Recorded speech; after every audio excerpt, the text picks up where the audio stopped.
Oh, okay, okay. Is this your sample read? Oh, yeah. Oh, sorry. No, you're okay. How are you? Andy is gonna come, so, okay, so should I move to hold it to the, or you want to? Well, let's just wait till we get to it. Okay. Yeah, if pretty he's not close here, to then the we beginning. can make the motion on it when we get to it. All right, we're live? Not the wild one. We're live, okay. There he is. Ah, there we go. The meeting for the Protection and Welfare Committee for Monday, November 27th, 2017, in room 207, it's 5 o'clock, and we will begin. Roll call, all are present, Alder Zima is here, Alder Dorf is here, Alder Galvin is here, and myself, Alder Scannell. I'll take a motion to approve the agenda. So moved. Motion by Alder Dorf, seconded by Alder Zima, all in favor? Aye. Aye. Motion to approve the minutes for October 30th, 2017. So moved. So moved by Alder Dorf, Second. seconded by Alder Galvin, all in favor? Aye. Aye. Okay, and before we get into the meat of it, let me just say that everything we do here is just a recommendation that goes to the council December 7th, 5th? The next, Yes, December 5th. December 5th, thank you, 7 o'clock in the room next door, where it'll become final. So you should be aware of that. And that said, we'll begin with our next item, item 4, consideration with possible action on an appeal by Robert Hudson to the denial of his permit for a third dog. Staff?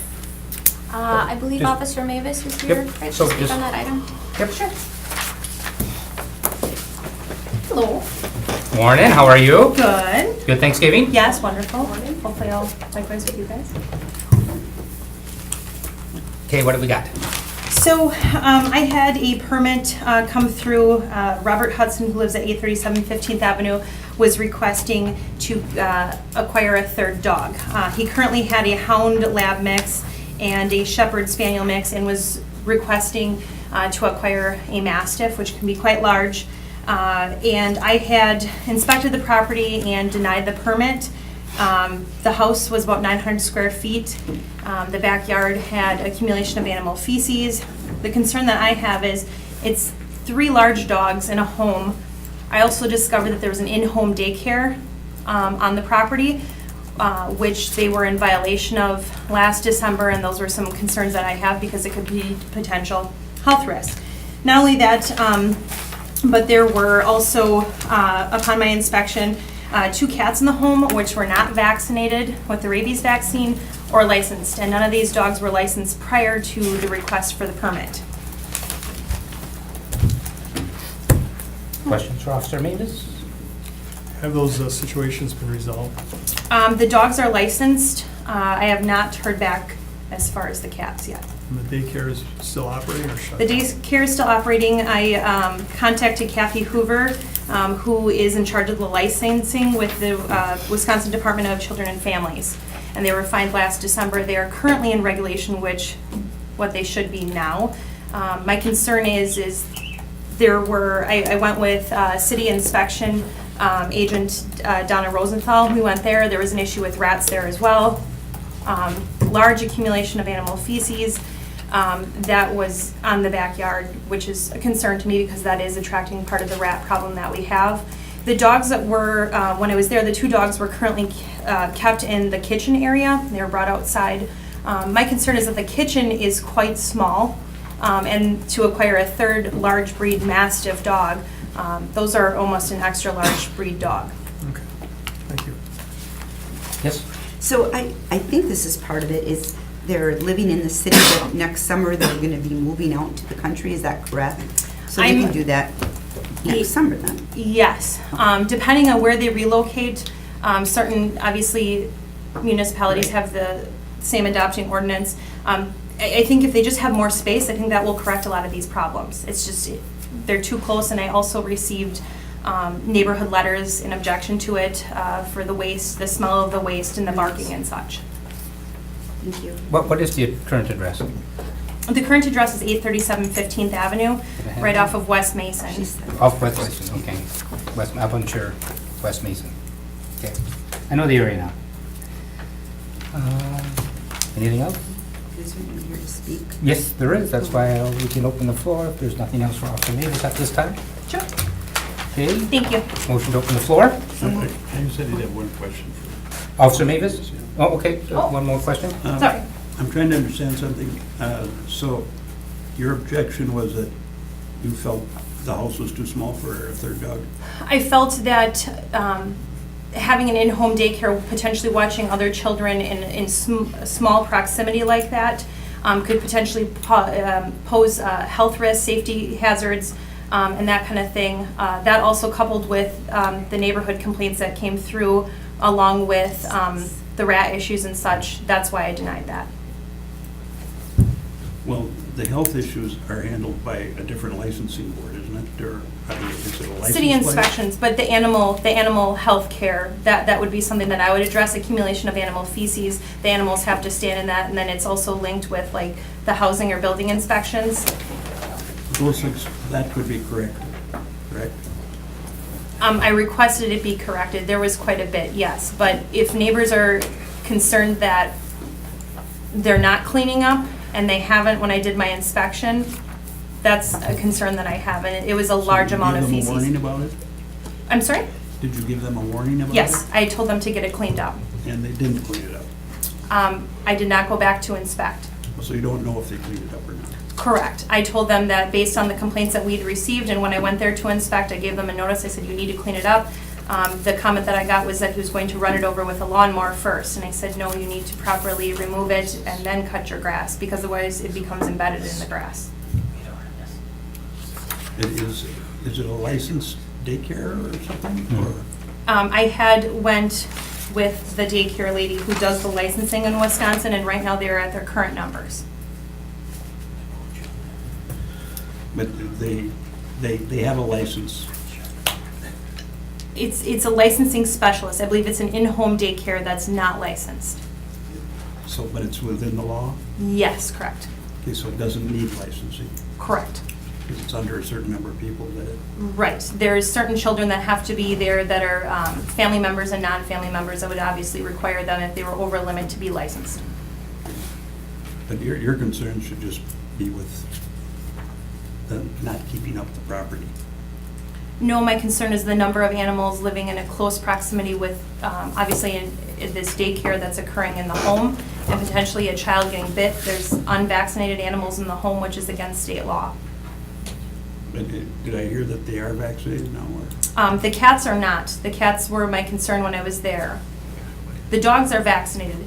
These all were taken care of at the time that the permit was requested.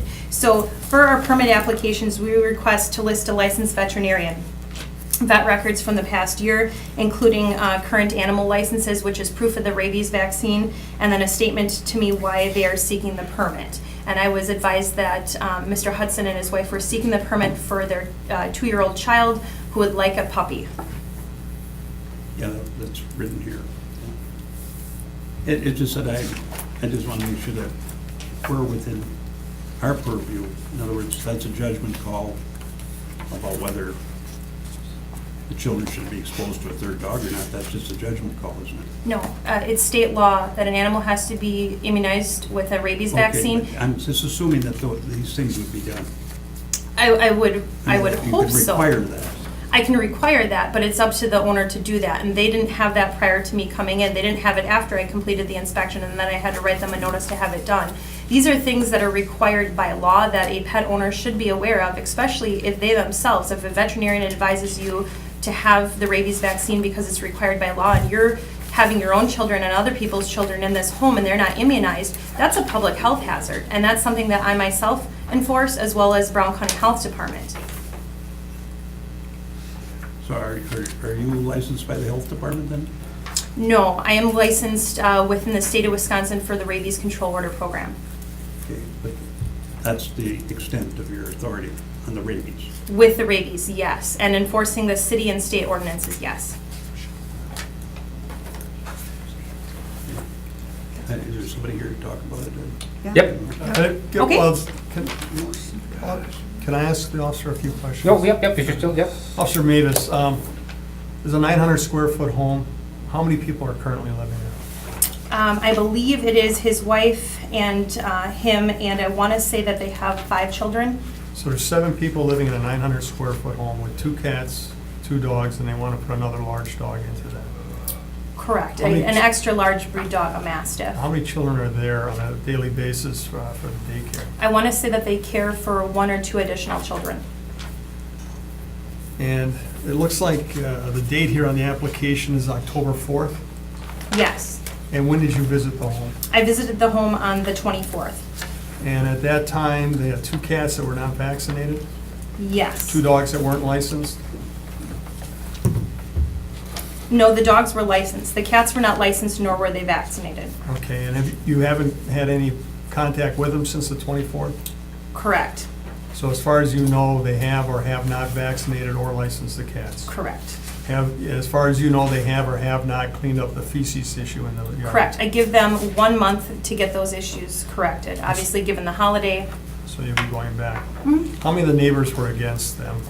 I have the neighborhood letters if you'd like to read Well, them. if you could just tell me how many. Sure.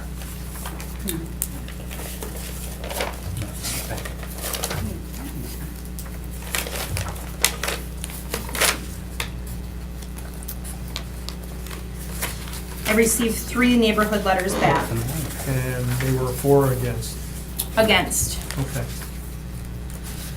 In your opinion, if the cats were vaccinated and licensed and if the dog feces was picked up, would you still be in favor or not in favor of this? I don't feel that that property is large enough to adequately house 3 large dogs, and especially a large breed dog. And 7 people and 2 cats? It's just, it's very cramped. You walk in there and it's cramped. I don't feel like the space is adequate. All right, thank you. Can I ask one more question? Certainly. Yes. How large is the puppy dog now? The Mastiff is just a puppy right now? Right now, they just had the 2 dogs on scene, you know, when I went there. They had not acquired the 3rd dog. They were looking to acquire the 3rd dog. But it was a small dog? It would have been a puppy, but a Mastiff can get to about 180 pounds. In what time? Period of a year to 2 years. A Mastiff is basically going to be a small dog for basically like a month or 2. They're going to get very, very large. They're massive dogs. What if they're moving in the summertime? Is that a sure thing? What I am told by his wife Jenny is that they had put in a loan approval for a home, and something fell through, and then they're still here on the property, and they're currently renting the home. There's other issues as far as maintenance and upkeep and stuff, and the landlord has not really cooperated with them with trying to do those The repairs, reason so. I'm making these questions is because if the dog was going to be small for, that 6-month period, well, then maybe it's not a big problem, but if it was already a full-grown dog or had already achieved 50 pounds or something, Sure, I understand that. My concern too is not only that, but winter tends to be a time where we have issues with removing waste because of the snow and the ice, and going out there and chipping it out, and then it gets to be an issue in the spring when it starts to rot, and it was already an issue this summer when it was supposed to be dried out. thank you. Anybody else? I'll take a motion to open the floor. Motion open the floor. Second? Motion by Alder Galvin, open the floor, second by Alder Zima, all in favor? Aye. Opposed? Okay. The floor is now open. If there's someone here who would like to speak on this, please come up, state your name and address, and address the chair. Yep, my name's Robert Hudson, address 837 15th Ave. I just want to touch base on a few of the things that Officer Mavis said. The feces was cleaned up. We were notified, I think it was Thursday or Friday when you were there. Donna came Monday and we had it completely cleaned up. Part of the reason is some of the feces was there longer than a week or 2 because it did have mold on stuff, but we send our kids out there as a chore to clean up the dog poop. We didn't know there was an ordinance to have the dog poop cleaned up every 24 hours. Now doing that, we have the kids out there every day unless it's cold, then me or my wife goes out there and does it. So we got that part cleaned up. The cat's vaccinated. We did get them vaccinated. I don't know if you guys want to see proof of it at all. Sure, yep, that'd be good. Part of the reason I didn't have proof that the cats were vaccinated, they were up at my parents for 3 months. They're technically their cats, but my mom had cancer and she has oxygen in it. She has a trach, so the cats were chewing up the tubes and costing more money. So we just took them in so we wouldn't have to get rid of them.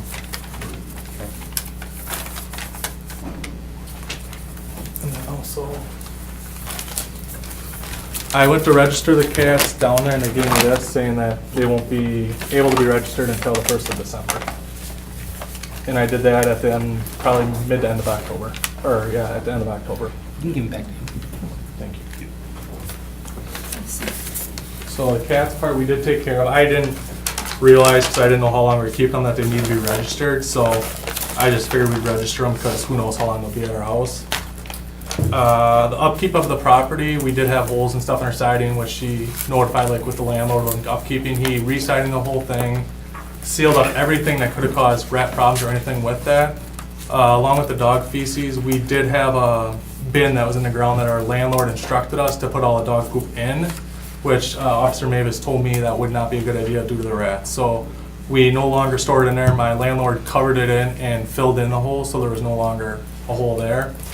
And we've been doing what she requested us to do, is we've been putting all the dog poop in grocery bags, like Walmart bags, and throwing them in the dumpster every day. So in the house we have is 900 square feet central floor, and then I don't know what the square feet is upstairs, but there is a finished upstairs as well. So I understand it is a smaller house, but we are pursuing a house up in Swamico, which has 19 acres, and it's a 2,300 square foot house. And that's what we're looking at buying is, I think the bank said we can reapply in April. So we were reapplying for the loan, because we were approved for a loan amount, but it wasn't an amount that we needed for the house. So, and that's part of the reason why we didn't move, because $100,000 isn't gonna get you much of a house this year. So, Any questions? So it's 900 square feet lower, and you do have an upstairs. That's finished, which yep. is relatively the same size as the lower. yep. So I went, it's probably a little bit smaller because it's shrunk down, so I'm guessing the house is probably about 1,400-1,500 square feet, maybe a little bit, give or take some more than that, I'm not 100% sure. And how old are your children? Oldest is 9, who we have 50-50 custody, goes by his dad's every other week. And then we have a 5-year-old, 4-year-old, 3-year-old, and then 8-month. And then the daycare kids as well, sorry. No. Interrupt Go you. ahead. Go ahead. The daycare kids as well, as she mentioned, my wife does in-home daycare, there's 2 kids there, and the parents were willing, if needed, to sign off that it's okay for us to get a 3rd dog. So, Okay, Alder North. Why would you not wait until you're in the larger home? well, we put a down payment on a dog already on the puppy, because before I knew that there was an ordinance about having a 3rd dog. So I could have been like many people and just got the 3rd dog and just tried laying below, but when I knew that there was an ordinance, I was gonna follow it. So you put a down payment on it. Yep. And do you think that there will be more puppies born in No, another year? it's a male dog. My female, the hound, Cassie, the hound black lab, she is spaded.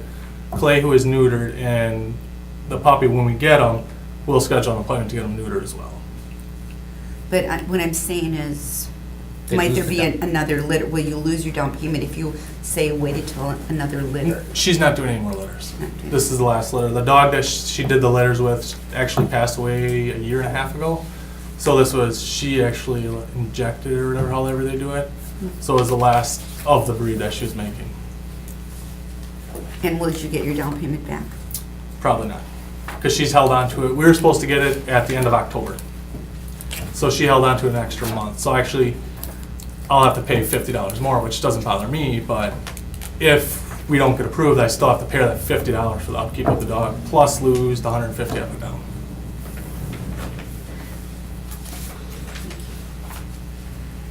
Any other questions? No, but I want to have Officer Mavis come back. Yep. And have you spoken to your neighbors? I spoken to 5 of the neighbors around there.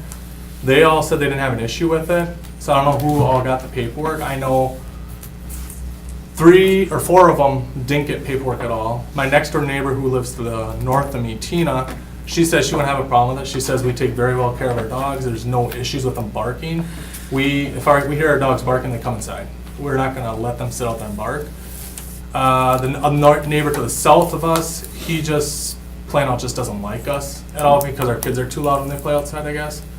So I know he probably didn't approve it, but the neighbors on the outside of them as well, going 2 houses down each way, besides them, didn't have an issue with it. But they also didn't receive letters. So I'm not sure who all received letters, but I know out of the 4 or 5 people I asked, I know only one got it.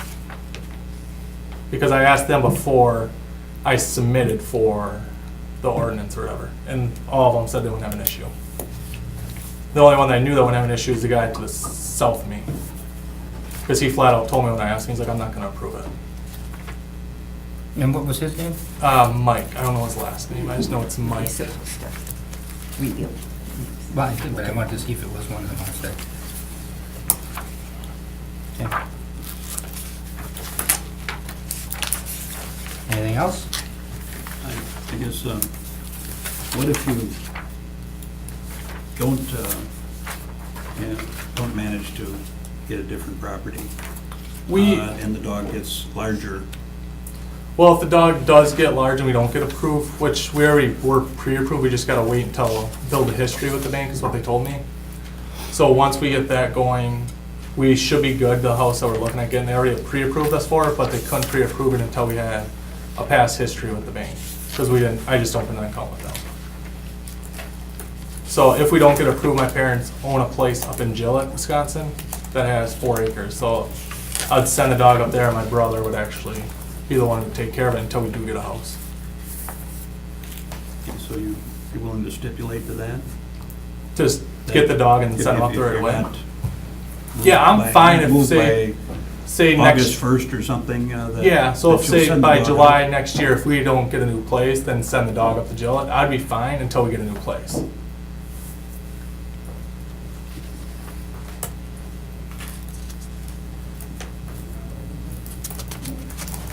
Any other questions? A lot. Okay, thanks. I think we want to hear from Officer Leaves again, I believe. Alder Dorf has a question. Thank And you. then we will figure this out, so. Oh, that's fine. So by 4 months old, Mastiffs will be about 64 pounds, according to Google. So by 8 months old, they'd be, okay, Officer Mavis, knowing now that the cats have been vaccinated and that the feces have been cleaned up, does that change your opinion at all on what you think should be done? And that there's an upper level to the home? I've been through the house. I am happy that they corrected the issues, and at the end of the day, that's all I want is to have animals immunized because it's a health matter. If the property for them were a stepping stone until they can get a new property, just really not even, they just need a larger property that can withstand 3 large breed. 2 large breed dogs and like 1 extra large breed dog is really what it comes down to. And to make sure that they keep up on it. I understand it's every 24 hours. I can, I don't, if they do it every couple of days, I realize sometimes it rains, sometimes people deal with their children.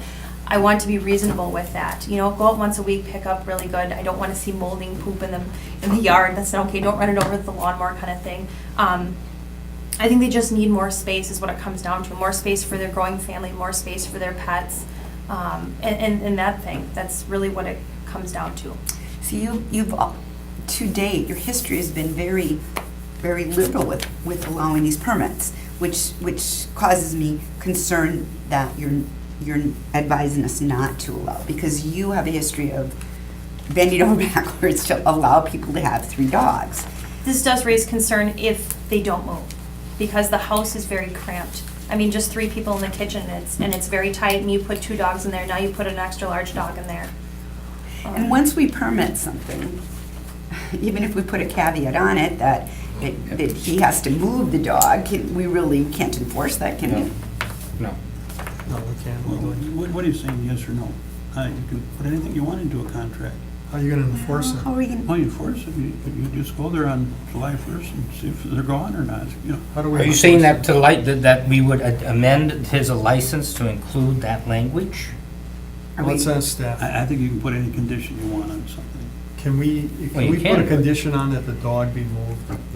I mean, if we allow them the 3rd dog, can we put a caveat with granting it that they have to move by July 1st, or the dog has to leave is that something we Or can that the dog legally? has to leave the, I would be hesitant to do something like that. I don't Can we think that would unpermit be- a dog after allowing a dog? That's Once you unusual. issue a license, it's more difficult to take away a license, because at that point, the person has some sort of property interest in that license. It's obviously easier to not approve a license and deny for any reason, as long as it's reasonable and not arbitrary. But once the license is issued, it's much more difficult. There would be due process implications to be able to have it taken away. So should they not move and they decide to fight it, it could be months, and it could turn into a court action. Correct. Okay, thank you. Well, I think that's really a stretch. Well, it's their legal opinion. Well, I asked her to reconsider her legal opinion. Are you saying that if we draw up a stipulation that they sign, that we couldn't enforce it?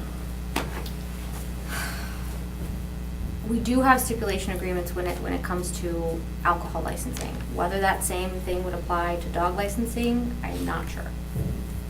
It wasn't too long ago, we were stipulating that somebody had to put a fence around their yard, et cetera, et cetera, Right. et cetera. And now you're telling me that we Right, can't put and that's a stipulations in? stipulation with respect to how the license is being used or how the licensed premises are being used.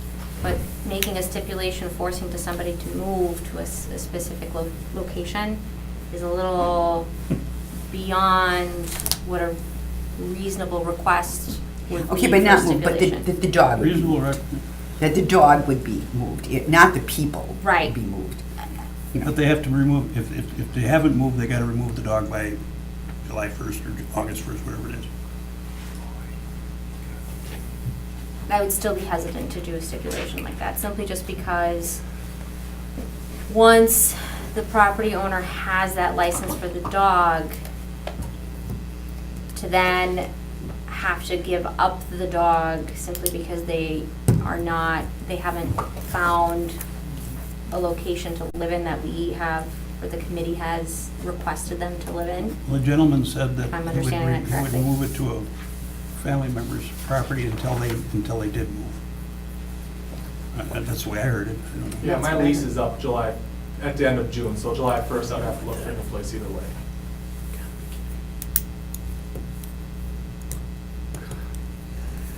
That's all the questions I have. Any other questions? Motion to close the floor. We closed the floor Oh, we already. did? Yep. Oh, okay. We just, we don't need to Okay. open the floor for Okay, Officer okay, Mavis. okay, that's Yep. fine. Unless we want to open the floor again? Did you need No. to talk anymore to? Nope. Okay. Are there other people here to talk on it? Anyone else speak on this issue? No. Okay, we'll close the floor. We closed it. You said Oh. we closed it. We didn't need to have the floor open for Officer Mavis, so, pretty sure we closed it. Thought we closed it. Did we close it? No, we didn't. No. Oh, I'm didn't sorry. think so. Floor isn't closed. I thought we did. Oh, thank you, thank you, thank you, thank you. Motion to close the floor. Made by Alder Dorf, Seconded by Alder Zimmer. seconded by Alder Zima. All in favor? Aye. Aye. Opposed? Okay, the floor is now closed. It's out amongst us now. What are your thoughts? What are your wishes? Yes, Alder Dorf. As the major proponent for the 3 dogs per family, I'm going to vote to allow the dog. And I'm going to trust this person's word that the dog will be gone and by July 1st. So I will vote in favor of it, even though I do really respect Officer Mavis, and I am concerned because she never has concerns about this kind of thing. So I had to balance those two things out, but I am going to vote to approve it.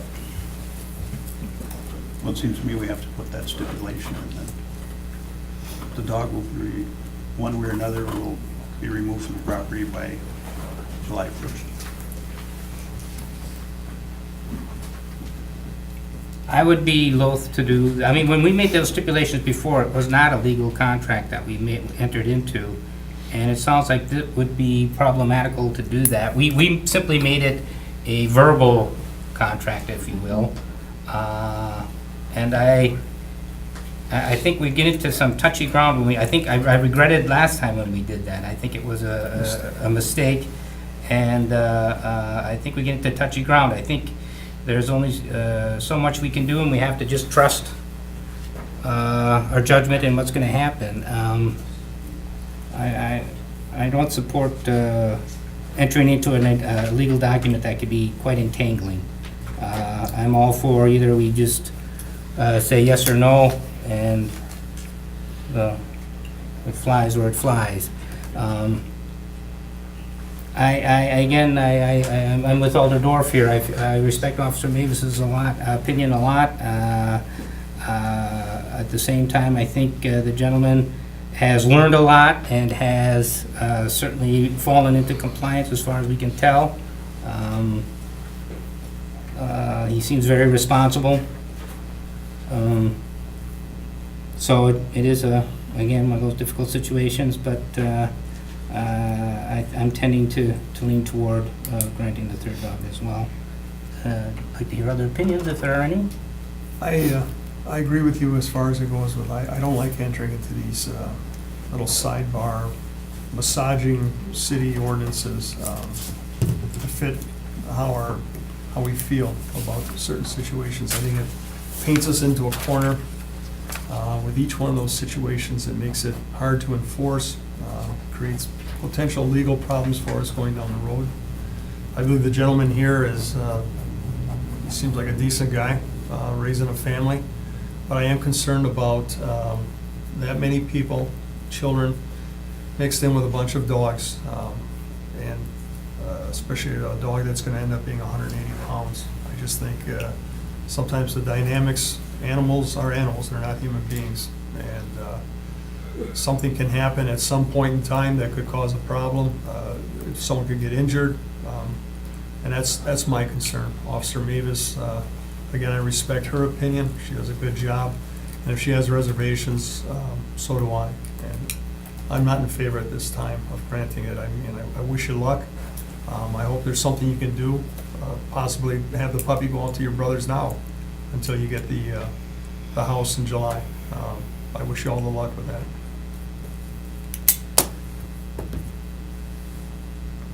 Well, I take great umbrage with this notion that things are legally entangling. My God, we have so much legally entangling stuff going on in the city of Green Bay. Just take the Hotel North. Point of order. Yeah, that's got nothing to do. It's not a point of order. It is a point of order. It's got nothing to Yes, do. You're that comparing, I'm sorry, I have the floor. not, I'm a giving point of you- order has been raised, and it's been. What is the point of order? The point of order is that you're comparing things that have nothing to do with anything. Let's please stay on topic. It has that's nothing not to do with, reasonable. this has nothing to do with the Northland Hotel. I'm making the point that legally entangling a simple thing like saying it's granted until July 1st of 2018 is not legally entangling by any stretch of the imagination. Now, either you want it or you don't want it. Don't attach yourself to somehow it's legally entangling. There's nothing less legally entangling that I could think of than putting one stipulation on a license. So I don't know what you folks are talking about. I mean, I'm not so sure. You know, it's a good thing for them to have all these cats and dogs and all that, but, you know, it's his personal freedom too. And if he's leaving dog dirt out, well, he can be fined by the inspection department if he doesn't clean it up, well, et cetera, et cetera, et cetera. All the rules are in place. But it just seems to me that I wouldn't want to attach my reasoning to that it would be legally entangling, because I find it just like that's almost absurd. So I would pass it on with the caveat that that be written in to the permit that the dog be removed by July 1st, 2018. And if I'll that, make is a motion to that effect. there a second? Motion fails without a second. Is there another motion? Move to approve. Motion to approve. Is there a second? Well, I'll second for discussion. I need more discussion. Yeah, well, the point brought up that perhaps the dog could immediately go up north is, I wish we had asked, I wonder if we could quickly open the floor and get Move to approve Robert's floor. response to that possibility. Motion to open the floor, by Second. Alder Dorr, second by Alder Galp, all in favor? Aye. Opposed? Okay, yes. Is that, what kind of problems does that create, if any? The problem would create there would be no bonding between the kids and the dog. The biggest thing is causing an imprint with the dogs with the kids when they're young. So it'd be basically pulling a dog, say 3 years old, into my house, which wouldn't be good because for one, my other dogs wouldn't allow it, and for two, that dog has no experience with kids.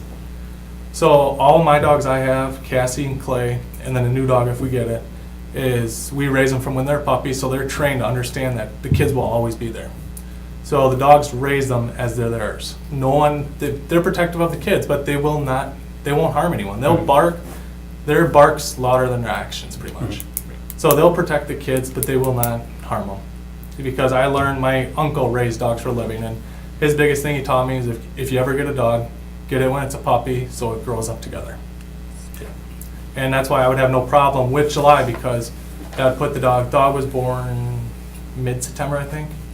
So that would put the dog close to 6 to 8 months. So now the dog already has experience with the kids. So if we didn't get a house and we put him up to Gillette, he'd already have experience, he understands the kids are there. So he'd already have that acknowledgement of understanding what the kids will do and how to handle them. So sending him up there in July wouldn't be an issue because he already has experience with the kids. So it's something that he grew up with. Do you have every intention of moving and having that, taking that dog with you by July 1st? Yes. If I'd be more than willing to sign something, and even if it's not legal, it's just understanding that, hey, if I still have the dog, then there's fines. If I don't clean up the poop, there's fines. I understand all that now. It's the fact, my biggest concern is I would love to buy the dog and ship it up to my parents' place, but the problem is there's no bonding. So after that bonding is complete, usually it takes about 6 to 9 months for the dog to bond.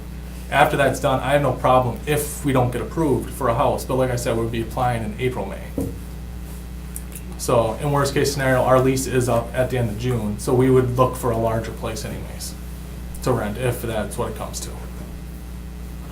And the cats, you're not sure if you're going to keep them or not? Or? My dad, if my mom can get off of oxygen with the tubes, they would take them back. But until then, it's undetermined. That's why I went through with getting them vaccinated. Yep. And then once registration opens in December, I'll register them right away too. Okay. Anything else, Harry? I'm good. Thank you very much. Thank you. Motion to close the floor. Second. Motion by myself, Randy to close the floor, seconded by Alder Dorf. All in favor? Aye. There's a motion on the floor. All in favor? Aye. Aye. Opposed? Aye, or nay? Nay. Nay. That motion carries 3-1. So that's just a recommendation that will then go to council December 5th, 7 o'clock next door. I don't know if the item will get pulled and discussed or if it'll just fly through, but then it'll be final after that. Is that something I have to go to, or? It's your choice. If it doesn't get pulled, I mean, there's really no need for you to be there, but if it does get pulled, you might want to be there to speak about it. And offer, I'm sorry, sir. I just want to interrupt. I have the original permit application. Do you guys want to sign off then on the P&W side Sure. of it? Okay. You said December 5th, 7 p.m.? 7 p.m. Subject to the council, isn't it? Yep, that's what I said. That's December 5th, 7 o'clock. There's a P&W park apparently. Now, this wouldn't take effect till after the council approves it, Right, correct? yes. It's just the section for the protection of welfare, which is why. And I sign, Right down here, at the very end. yep.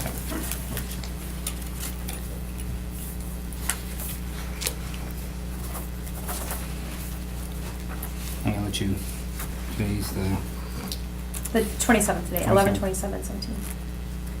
Thank you. thank you. Thank you for what you're doing. Oh, hey, thanks.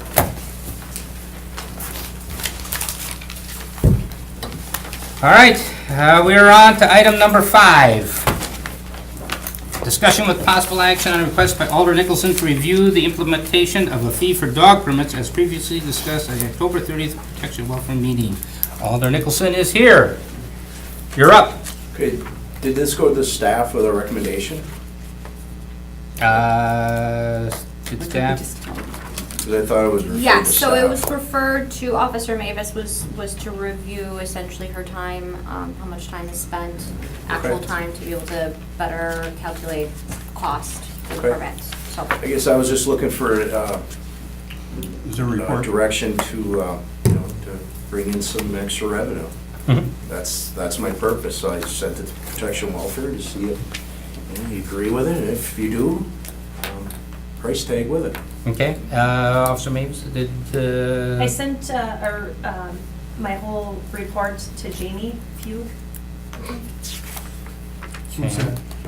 She's one of the clerks. clerks in the office? And she said that she would get it to everyone. It doesn't look like it was included in the packet. Yeah, I wonder, I didn't notice anything either. I didn't notice. Maybe it's in our mailboxes or something. Okay. I checked my I mailbox. checked my mail. Yeah. Okay, well. Sir, oh yes, certainly. I emailed them all the information that's required, as well as with Mr. Hudson's request and pictures of the house and stuff, so I'm assuming you guys. Well, can get that we got. I wonder if I got okay, mixed good. in. Mm-hmm. Good, okay, That was in there. that's awesome. Okay, so basically our permit applications are free right now. That includes dogs, cats, over the limit, and exotics, snakes, bearded dragons, basically any amphibian or reptile that's not venomous. We request a permit on, because it's considered exotic otherwise. So I spend probably about, I'd say 2 hours approving permits. What I did was send a copy of the licensing or permit application. I can show you a completed one if you'd like, if you've got that in front of you from the last one. It kind of explains what's required. So today, in fact, I actually had 2 requests for 3 dogs in the city that have come forward just today alone. So at that point, I advise the person, I need your information. I create up a call to their address. I go out to their address. I deliver one of these permit applications, and I let them know, hey, you have 1 month to complete it. You're required to let me know how many dogs, cats, or exotic animals you have. List the veterinarian, past vet records from the last year, to be current on all vaccinations. The one that's required by state law is the rabies vaccine, obviously. Proof of 2017 dog or cat licenses. Those are just required for dogs and cats. I was told today by the city clerk's office that the 2018 ones are now available for purchase in the clerk's office, so that's good. And then a statement to why you are seeking the permit, obviously. They then have to send that back if they rent or if they own the home. They have to note that. If it is a rental or an apartment, they have to get the management or property owner's signature that's saying that that's okay. They then need to mail it back to me. I then go door to door. So how I do it to hand out neighborhood letters is basically anyone that's next to the property on each side of them, usually on the next street if it's behind them and they share a backyard, wherever they would be affected. Usually I send out about 5 to 7 letters. Those residents then have 10 days to send back to me their responses. I then take that into consideration, do an inspection of the home, take a look at the animals, evaluate them, are they healthy, is there concerns of abuse, and that sort of thing. Look at other animal violations, have they been convicted of any like mistreatment crimes and that sort of thing. So basically doing all that paperwork, going out to the address, going door to door, and it takes me about 2 hours, and that's on top of everything else, call volume wise as far as calls. So it does get kind of crazy. But Sounds like we should have about a $50 permit fee. my concern is if there is a fee implemented, I know it was brought up for just dogs. My concern is I think we should be across the board. So if it's just for dogs, what about the people who are seeking a permit cats. application for cats, over the limit of cats, which is 3? And then how do we evaluate exotics? If someone chooses to have a ball python snake, if they prefer reptiles over mammals, more or less. I thought we had an ordinance prohibiting dangerous snakes, We have a, because I brought it up a long time ago. yes, and I was the person who dealt with the venomous snake, the rattlesnake on Canary Lane. Not pleasant. But what I'm talking about is I didn't think they have a right to have them, period. So what we allow in the city is non-venomous reptiles and amphibians. So if you want a ball python snake, which is not venomous, you can have one. They're actually very nice pets.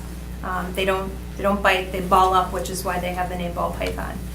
So they're not, we don't permit anything that's venomous in the city. No venomous reptiles, amphibians, arachnids. What does the ordinance state right now?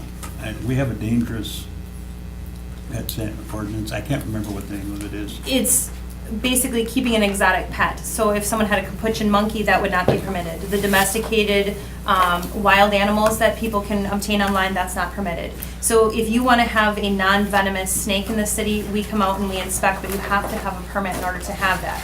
Is that what the ordinance says, non-venomous? Yes, yes, I seem to remember that we just eliminated these, what was considered dangerous snakes, pythons and that can, Pythons, I mean, they're not, certain snakes are venomous.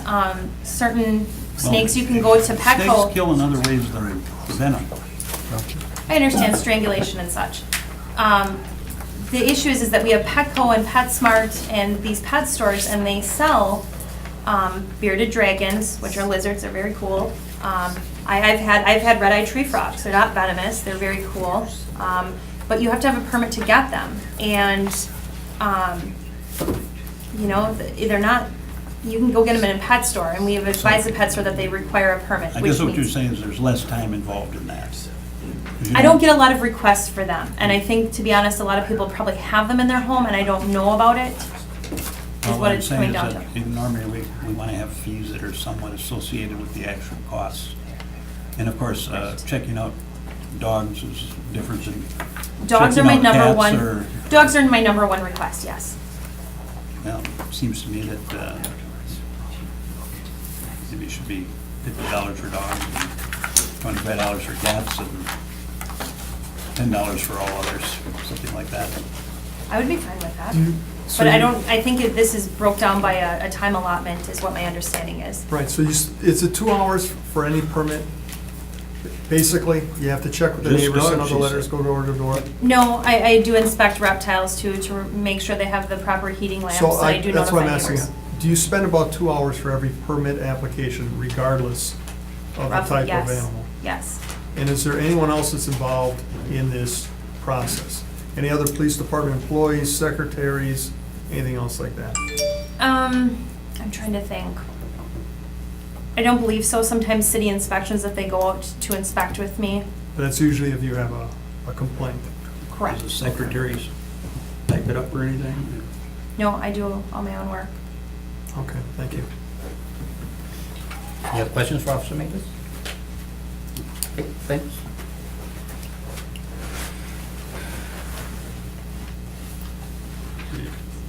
Then you'll take a motion. I'd make a motion to, do we need to amend our ordinance To charge? to, I'm sorry, I have one more question for Officer Oh, Mavis. certainly, yep. How many permit applications do you handle a year? And I don't care what kind of animal it's for, how many permit applications do you handle a year? I've probably handled at least 100 just in the last year, and I took over for Officer Henson in October. So 5 full weeks of your year are spent handling permit applications. If you were to add it all together, 5 full weeks out of your work. Probably, it's very difficult in between my calls for service, and I think people tend to get frustrated sometimes because I think they want their permit now, and they are waiting with adoption agencies or putting money down on pets and stuff like that. It is a timely process, and I try to do that in between, call this person and Sure. respond to this email and go with these 10 calls and pending. Okay, so it So- takes up a significant part of your work year. Yeah, it really does. All right, thank you. I'm just making a motion to Well, just refer to also- staff. I just have another question. Yep. Okay, I'm sorry. Do you anticipate that people might go more underground with pets if they have to pay an additional $50 in addition to the already fee that they're charged for licensing the pets? I think the responsible pet owners will pay the fee, yes, I do. I think the people that, I pull the 5 dogs out of a basement in their own feces, who don't have them vaccinated, those are the ones that are causing my problems, who I don't know about until I get there. Till we get there and they don't ask for a permit anyway. I'm definitely, well, I guess we're not talking about this. No, yet, no, no, but- okay. Okay. I did have Sorry, questions. questions. What was it? Oh, shoot. Could, you do have interns and so on working with you at times, correct? You're not the only one in the department? Correct. Is there any of this work that could be kind of transferred over to? I have them hand out neighborhood letters and permit applications. I make the final decision because I want to make sure Right, it's you should make the done final decision. but thoroughly. They could do more, perhaps, of the paperwork, more of the running around sort of things, perhaps, or? I don't want to be like I'm kind of anal where No, I just you gotta do what you think is right, and that's what I'm trying to get I at. feel like I don't want to have someone do maybe a difficult task maybe and have it reflect negatively upon me if there was some flack, you know, to say, hey, this was the case. If I go there and I inspect, then it's on me if there's a problem. Right. And I can be responsible for that. Right.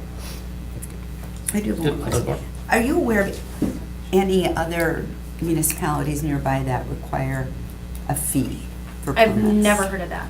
You've never heard of anybody requiring a fee? Not a fee, no. No. There's certain fees for like, if you want like a kennel license or like an animal Sure. establishment license.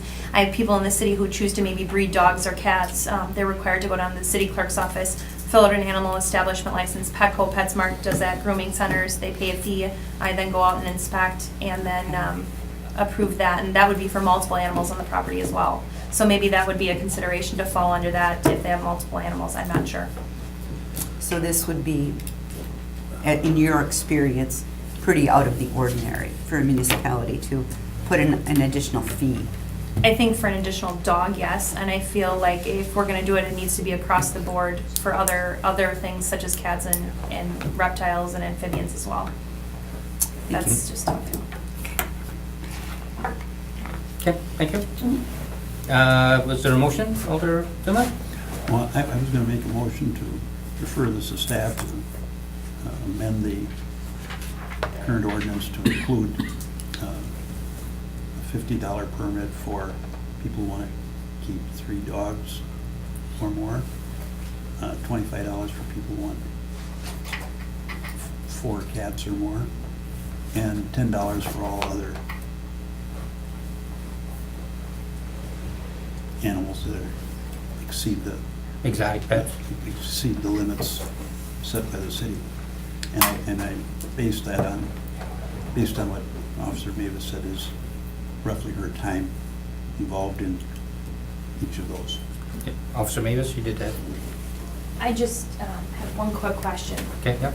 The permits that we have in place now, would they be grandfathered in then, I'm assuming? Oh, yeah. Yeah. Okay, Doesn't okay. start January 1st or something. Okay, just to make sure, you know, or I can advise. We'd have to get it back here first. Okay. The council would have to pass it. Okay. Officer Mavis, just to clarify, Alder Zima is indicating that you said it takes less time to permit animals other than dogs?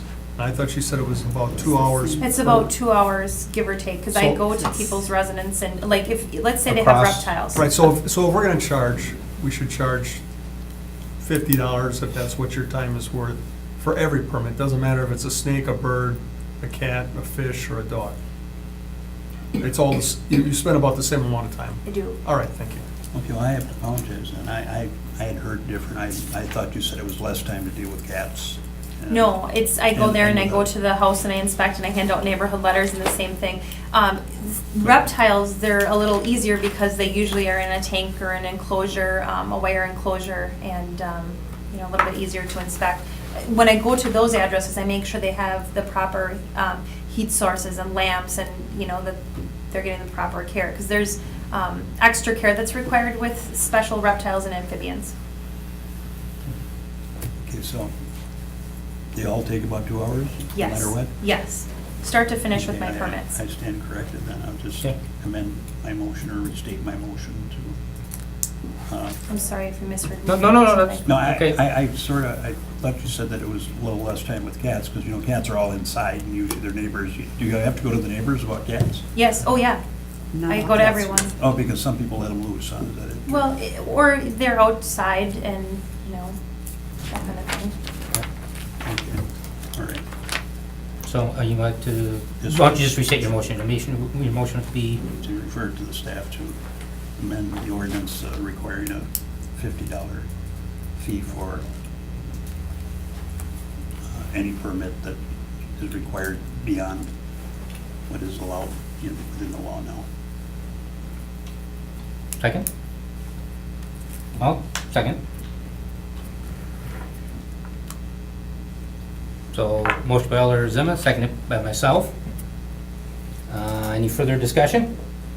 Well, I would just say that I think this falls under the more extraordinary, you pay your general taxes for one thing, but I think most people think those are for normal services, police and fire, garbage pickup, snow removal, et cetera. But I think this enters the privilege of requesting more than is allowed by law, so I think the fee is appropriate. Alder Dorf?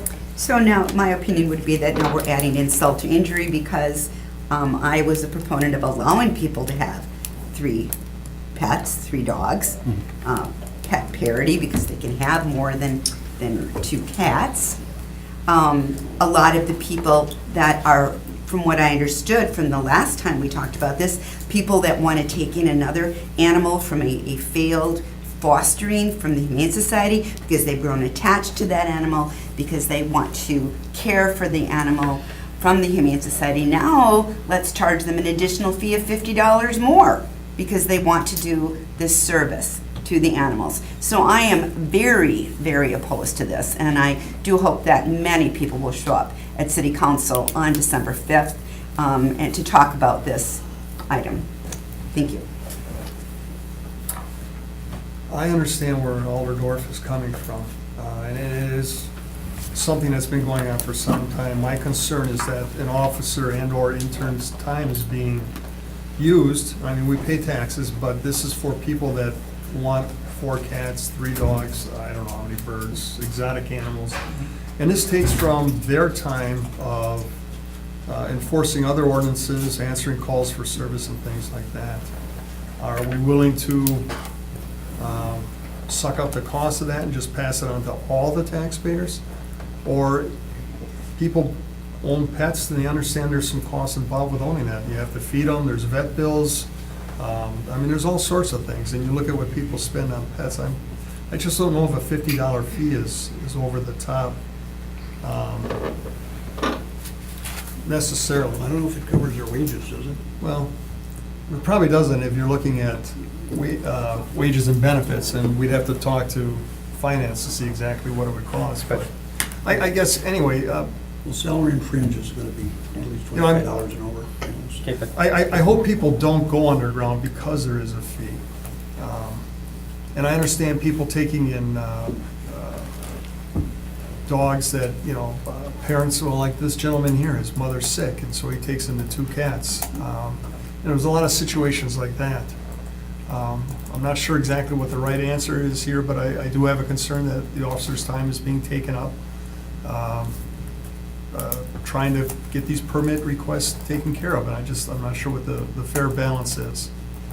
Thank you. Alder Dorf? So,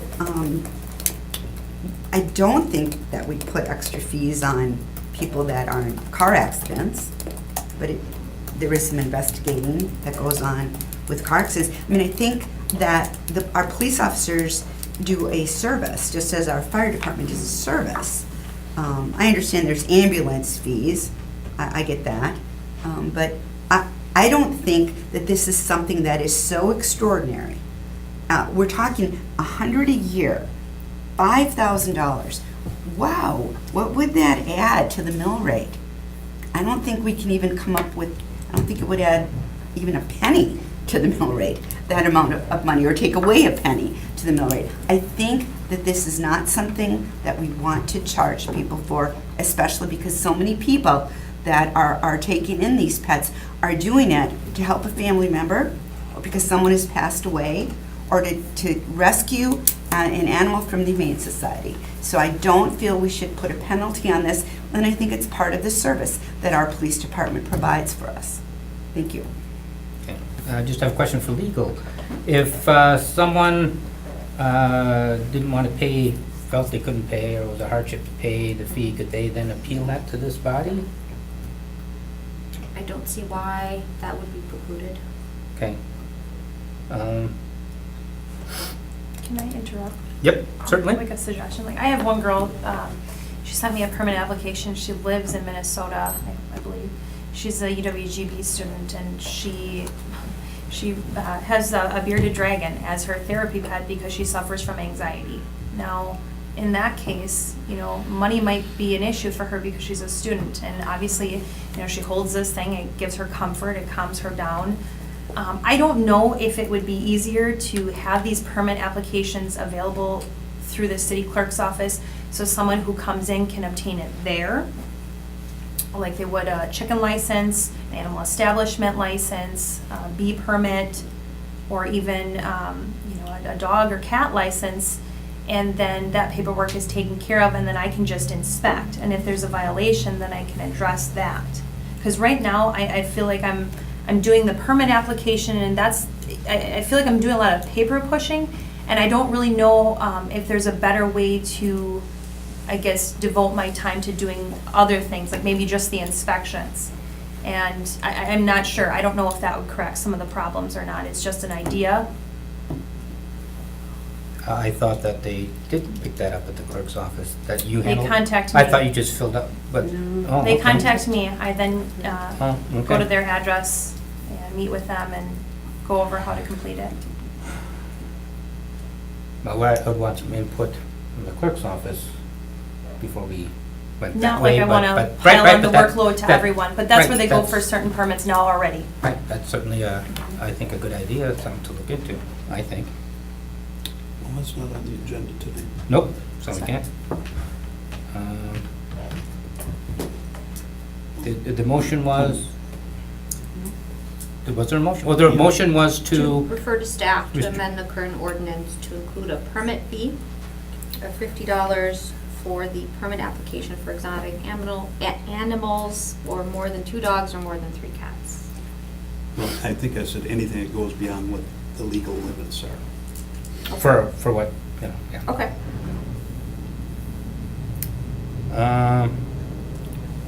I suppose we should take a vote on this, and then if it, I guess I'd just like to say one thing. I just think it defies logic to say that because it would only raise $5,000 that it wouldn't be worthwhile. I mean, under that logic, you could eliminate every well, fee that's no, $50 or less. alders are allowed to give their opinion, and you can disagree, but. Yeah, I unless it's mean- Guy Zimmer giving his opinion. No, Yes, there's that's no how it need goes to here. be disparaging of other people's opinions. Ah, That's not well. necessary. All you can say is you disagree with that You're opinion. You disparaging my don't. opinions all the time. Where have I disparaged You your did it opinion, tonight sir? when I mentioned entangling. That was a point of order. That was not disparaging your opinion. It was Well- raising a point of order and saying that the Well, two I- have nothing to do with our business that we have to deal I'd with. like to know what the point of That order is, is. that's hardly disparaging your opinion. Now, let's vote on Disparaging my this. opinion as we speak. Let's vote on this, and however it goes, we can further amend to maybe have, well, we'll see how it goes, and then we'll take further action if necessary. All right, so, all in favor of amending the ordinance, say aye. Aye. All opposed? Nay. Nay. Okay, so that motion fails. Any motion about perhaps looking at the clerk's office to, I'll make a motion that staff investigate to see if there's a way to streamline the process, and I'll take more time off the officer as far as their investigation Second. goes. okay, motion by Alder Galvin, second by Alder Dorf. Any discussion on that? Okay, all in favor? Aye. Opposed? Okay, that motion carries. Thank you. Yep.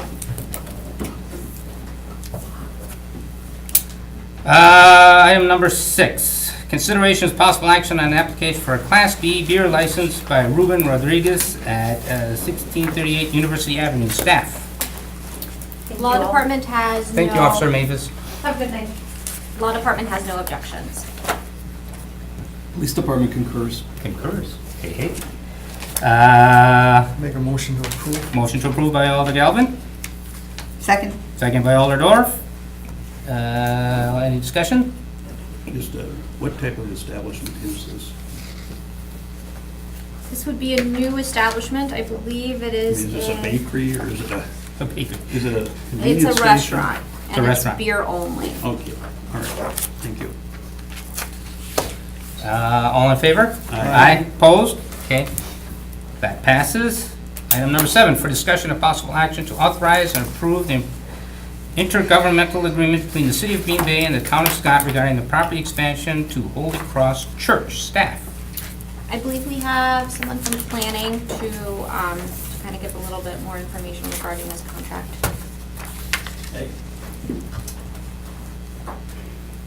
Good evening. Good evening. This is a memorandum of understanding. We have been in contact with the Holy Cross Church, who is looking to expand the rectory on the property. And right now, it's currently abuts the city-town border. In order to expand, the only way they can expand is to go over that border. In order to do that, we've been talking for actually a couple of years about how this could all shake out.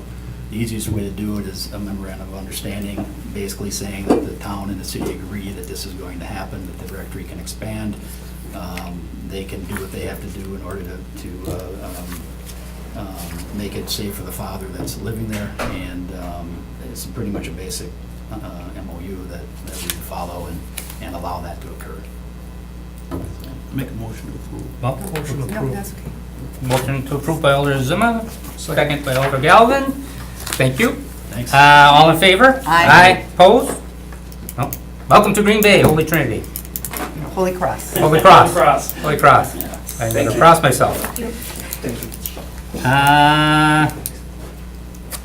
Item number 8, discussion with possible action on an ordinance relating to the prohibition of animals at special events with exception and a summary review of ordinance 6.15 regarding special events as previously discussed at the October 3rd Protection and Welfare meeting. Staff. As requested at the previous meeting, staff has prepared a summary of the current special event ordinance in the past out. And we do have staff here to answer questions as well. Essentially, the way that the ordinance is set up is there's a definition as to what a special event is, which it's defined as an event which interferes with the normal flow or regulation of traffic upon streets, sidewalks, or right-of-way for the normal use of parks or other public grounds. So if someone wants to hold an event that interferes with traffic as stated or the normal use of parks, they have to obtain a permit from the safety manager. It's designated as a special event. There are different types of, or special events are designated based on hazard level, depending on what activities are taking place during the event. So there's low, medium, high, and special. Low being no physical activity, no exposure or no severe exposure to hazards of spectators, no alcoholic beverages, and special would be severe exposure of spectators and crowd sizes in excess of 25,000 individuals. The application process is fairly straightforward. You have to file your application with the safety manager 60 days before the proposed date of the event. There are a list of items that have to be contained in the application, including but not limited to the date of the event, the location, how much of a street will be occupied, the hours of the event, whether alcohol will be served, how much space is necessary, and then any additional information that the safety manager would find necessary. There are fees that are set based on the type of event that is being held, from low to special. Certificates of insurance have to be on file, naming the city as an additional insured, along with indemnification agreements for medium, high, and special hazard events. And if the event requires additional city services, whether EMS, fire, police, or security, the city does reserve the right to bill the applicant for those actual services rendered. And that pretty much sums it up. Did you have anything to add? No? You good, all right. Anything else? Okay, I believe one of the reasons we sent this back, or to get more info, is there was Alder Zimmer brought up the point that perhaps this should come through committee instead of going through the special events committee. I don't know if Alder Zimmer still feels that way, or if there's anything you care to... Oh, that's been left out of it at this point in time, correct? I'm sorry, what Well, was? we were given a bunch of information as to how the process works. Right, this is a summary of what the current ordinance provides. We wanted that information so that we would have background information to take up your point. That's the way I understood it. We didn't know to fully to have a coherent discussion on the point you raised. We wanted background information. So, I feel the final authority ought to be through the legislative branch. It's not that there's a million of these, and I think it's important that the legislative branch is not precluded from reviewing what's being asked for. Is timing a concern at all? Because since we don't meet, I mean, we meet once a month, sometimes twice, I guess, but My understanding is I'm not sure how often the special event committee. We have a standing monthly meeting. I'll tell you now, we probably have 100 special events that go through the approval process. More than half of those do not meet the 60-day, even putting in Right. 60 days in advance. So we do our best to pass them through to make sure that police, fire, public works, parks, mayor's chief of staff is aware if there aren't any issues. All departments have a voice in the process. And then if insurance is needed, then that's obtained before the special event then is approved. so we have a process in place that appears to be working, would you say? It's working, okay. And this would just add another layer and an additional time. If the legislative branch had to approve it first, it would add another layer. And then it would add additional time. Additional time. To Every time. the approval process. And how long has it been this way? Since I've been with the city, so almost 9 years. Okay. And any issues? How long was it required to go through Protection and Welfare Committee That I have- before that 9 years? That I have no idea. I can tell it's a long time. And then to address Alderperson Dorf's question about time, I mean, as a safety manager for the city of Green Bay, my first priority would be employee safety. This does take away from that focus, so, but, you know, it's a job, it's there, I do it, and we just try to streamline it the best we can. We think we have a okay process, there's always room for improvement when you go and you analyze things, but, you know, right now it seems to work, we bump along, but Okay. Do you have a breakdown of the, of special events? Because I was never aware of 100 coming through. I mean, what's included in special event? Is that also something just like a tavern wanting to do something for one night, or? no, that wouldn't be the farmer's market, Taste on Broadway, South Marathon, Bell and Run, Run for the Hill of It, Turkey trot? Turkey Trot. Well, how do you get to 100? Is that including that the farmer's market is like 15 days or something? Or? No, Okay, how do you get to 100? Uh, What's included in 100? All of those I understand. Holiday Parade, there's a number of 5Ks that come through, Runaway for the Bay, There's all the events at all the different parks, the neighborhood associations have their get-togethers outside. so depending on how that Depending falls how big into it is, the yes. definition Yeah. of the ordinance, but there's approximately 100. Do they apply for special events? They will, so that we have notification on there, whether or not we charge. I don't charge for the special event fee for that. I think it's something that We haven't in the past, but we can always review it. So there's approximately 100 when I first started. Well, maybe there's a way to 40. solve the riddle here. I don't have any problem with it just being done administratively for events that are below a certain number. I don't know what the right number is, 100, 200.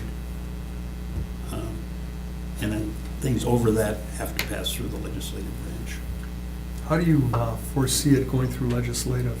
It goes through a subcommittee, which is approved, or it goes just to city council? Oh, my, no, it's a lot of Oh time. my, it's a, Well, Sorry. you have the floor, Alder Zimmer, you have the floor. I'm just saying, I think bigger events need the scrutiny, not so much the smaller events. Well, and I can understand that. What I'm asking is, like, okay, say the 4th of July event that we have here. Do you see police, fire, DPW, all the other entities involved coming here to this meeting and each one of them getting up individually and explaining to you what their plans are in general for the event? No, What would you like to see? that the events, special large events, come through the committee so that if there is any concern by anyone, that we have a chance to address what those concerns may be. I don't believe it's a cumbersome thing at all. It just means that the bigger events, they plan far in advance anyway, and they come through. For heaven's sake, we make tavern owners come forward if you want to have an outside event outside their tavern, one day a month, one day a year, you know. So, I mean, and then somehow it's burdensome for, the 4th of July, or, I'm concerned more about people that want to bring outside events in, but if it's included, I mean, I don't think that's problematic. So so are you foreseeing, like, once their committee has approved everything, then they bring it forward to us? Yes. How, would it be burdensome if once everything is approved, if you brought it here to committee, we meet twice a month, and so if it's denied at that time, or we send it back to you for more work, it would be at least another 2 weeks till you could come back to us again to get approval. Would this push the process farther back when they would have to start notifying us, or when it would have to be done before the event? It would, right now, 3 days, sometimes we're still trying to request certificates of insurance, so at some periods of time, I'm approving events the day before that event, because that's when the insurance certificate is getting in. I'll give an example. Bell and Run forgot to put their special event application in a couple of times. So maybe 1 or 2 weeks before the Bell and Run was to happen, they put in the special event application. If that was to go through this process, it would delay then the approval of the Bell and Run. That's just one big name event. Sure. I just have to state, I mean, when we make approval, it can be brought through, okay, they haven't brought in their insurance certificate yet. We always make the motion we approve with the approval of proper authority. So obviously, you're not gonna pass it if they don't bring in their certificate. And that's all there is to it. So, I mean, I don't see that as something that's holding anything up at all. But they didn't put in their application. So the Bell and Run, if they were, which has happened in the past, if they did not put in their special event application because they forgot, which was 2 weeks prior to the event, if it was then to go to protection and welfare and to the council, potentially that Bell and Run could not have been approved. Well, sometimes we suspend the rules, but I think you're just throwing up red herrings, really. Oh, You're saying she's No, being no. facetious with us? That's not, see, that's what I mean. You disagree with her, you make a comment like that. You can disagree without being disrespectful. There's no need for that. She's giving her honest opinion. You disagree? I- Perfectly fine. Say why you disagree. There's did. no need I to said I be. didn't think it was a problem. All right, no red herring stuff. That's not appropriate. No, that's according to you. And I want to warn this committee that you can stop trying to threaten my free speech. We're not threatening. This is not your free I'm speech. going to- We are here to do the city's business, and if you are off point, it's a point of order. It's all on tape And, here. yeah, it certainly is. It's all on tape. It certainly is. And I guess I'm asking Alder And you're Zima, like a maniac. were you saying that she was being untruthful with us? By- Called, by- she said she's throwing out a red herring. A That's red- A red herring inappropriate. is something that's unimportant. A red No, herring is that's not. unimportant. That's not a red herring. But Sorry, bring charges. what I'm gonna do is call you to order, say that's not appropriate. That's my job, You're as on a tape. chair. You're on tape, Mr. Chairman. Yeah, and so are you, And I Alder am on Zima. tape, and I'm happy to be on tape. And so am I. Now, let's get back to business. Any other questions? No. Okay, is there a motion? Oh, yep. Oh, Just one thing to add for the committee's edification. What special events does is we help people with plan the event so that they can abide by the ordinances. So police department, fire department, DPW, parks, risk, law, and to what extent the mayor's office, we work to try to help these event planners to make a successful, safe event. That takes time. That takes, I would say, a level of expertise, especially on the part of all of the departments I mentioned. So that's just something I think that is important for the committee to know. Thank you. Move to receive and place on file, is that an appropriate motion? That's an appropriate motion. I'll second that. Motion to receive and place on file by Alder Dorf, seconded by Alder Galvin. I would just like to state that I have been part of some big events, including the 4th of July, and some of these are put together pretty quickly. I remember the first 4th of July event I was involved with. The regular organizers stepped out at the last minute, and that they put together a team very quickly to try and take it up. So some of these events, and the Bell and Run, and I'm sure there's other events that, I know some events that On Broadway has put on, got put together pretty quick, some fairly big events. Things happen like that. I don't see why this legislative body needs to micromanage. There hasn't been a problem in 9 years. I don't see any reason to make a change when things are working out just fine. So I don't support the idea of everything has to come through, or big events have to come through the legislature. I just don't see the need for that level of bureaucracy. If there's a problem, it'll come to us. In 9 years, one hasn't. So I don't see any reason to make changes now. I support receiving and placing this on file. Just to clarify, to Yes. receive and place on file the summary review of the ordinance regarding special events, but what would you like to do regarding the ordinance that was drafted prohibiting animals? Did we not? No, We didn't- we there didn't talk. there wasn't a vote on that.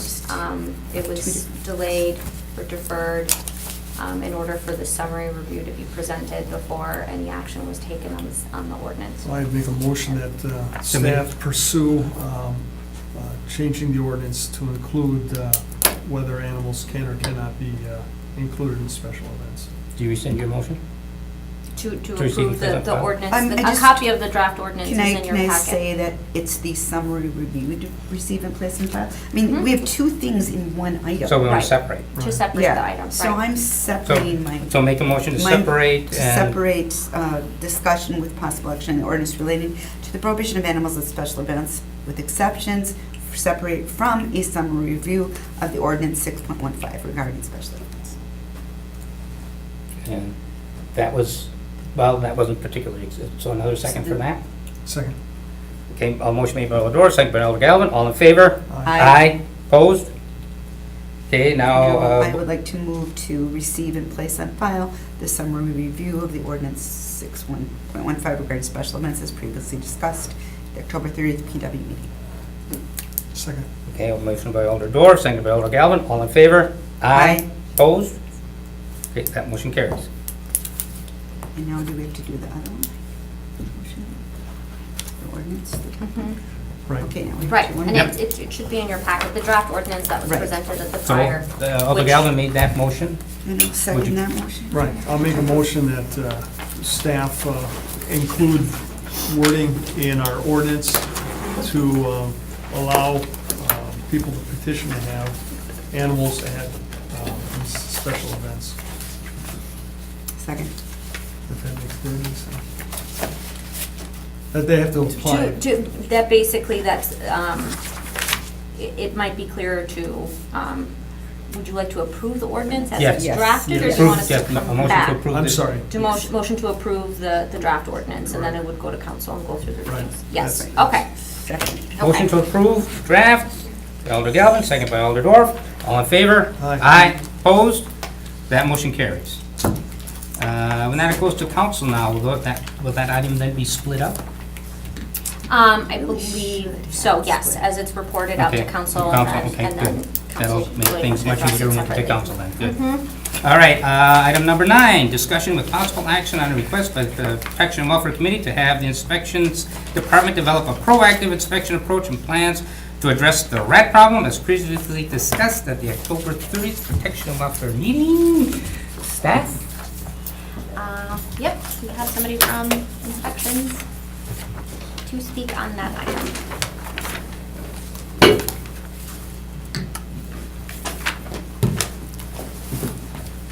Google red herring. I did that. I wasn't sure what that meant. I do know though. Okay. Rats. Rats. Asked me to come back regarding a proactive plan. It was a couple weeks ago, you guys passed to include $5,000 for rat prevention. Question surrounds as far as our inspectors. Like I said before, we have 4 housing zoning inspectors, 1 neighborhood compliance inspector that we would utilize to do the proactive sweeps. Brought the map with you, the primary area, like we said, is gonna be on the west side. Same one as before, so what we would do is we would focus our proactive sweeps based on these hotspot areas. Maybe there's a camera. We would, that work? Thank you. Okay.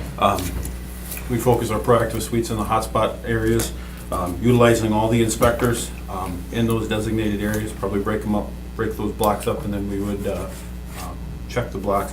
First thing that we do when we would do a proactive sweep is we would want to send correspondence to the area that we're going to sweep. So an area that big would be quite a significant amount of information and literature that we would want to get out there. So how we would do that, whether it be with maybe utilizing the water utility, water bills, or a special mailing of some sort, try to get as much rat prevention and education out there. Also breaking down what we're going to be inspecting.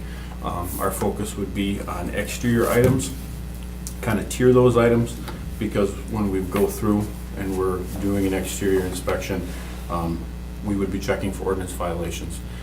That's going to cause some issues. People are might have to financially fix things, garages, roofs, sidings.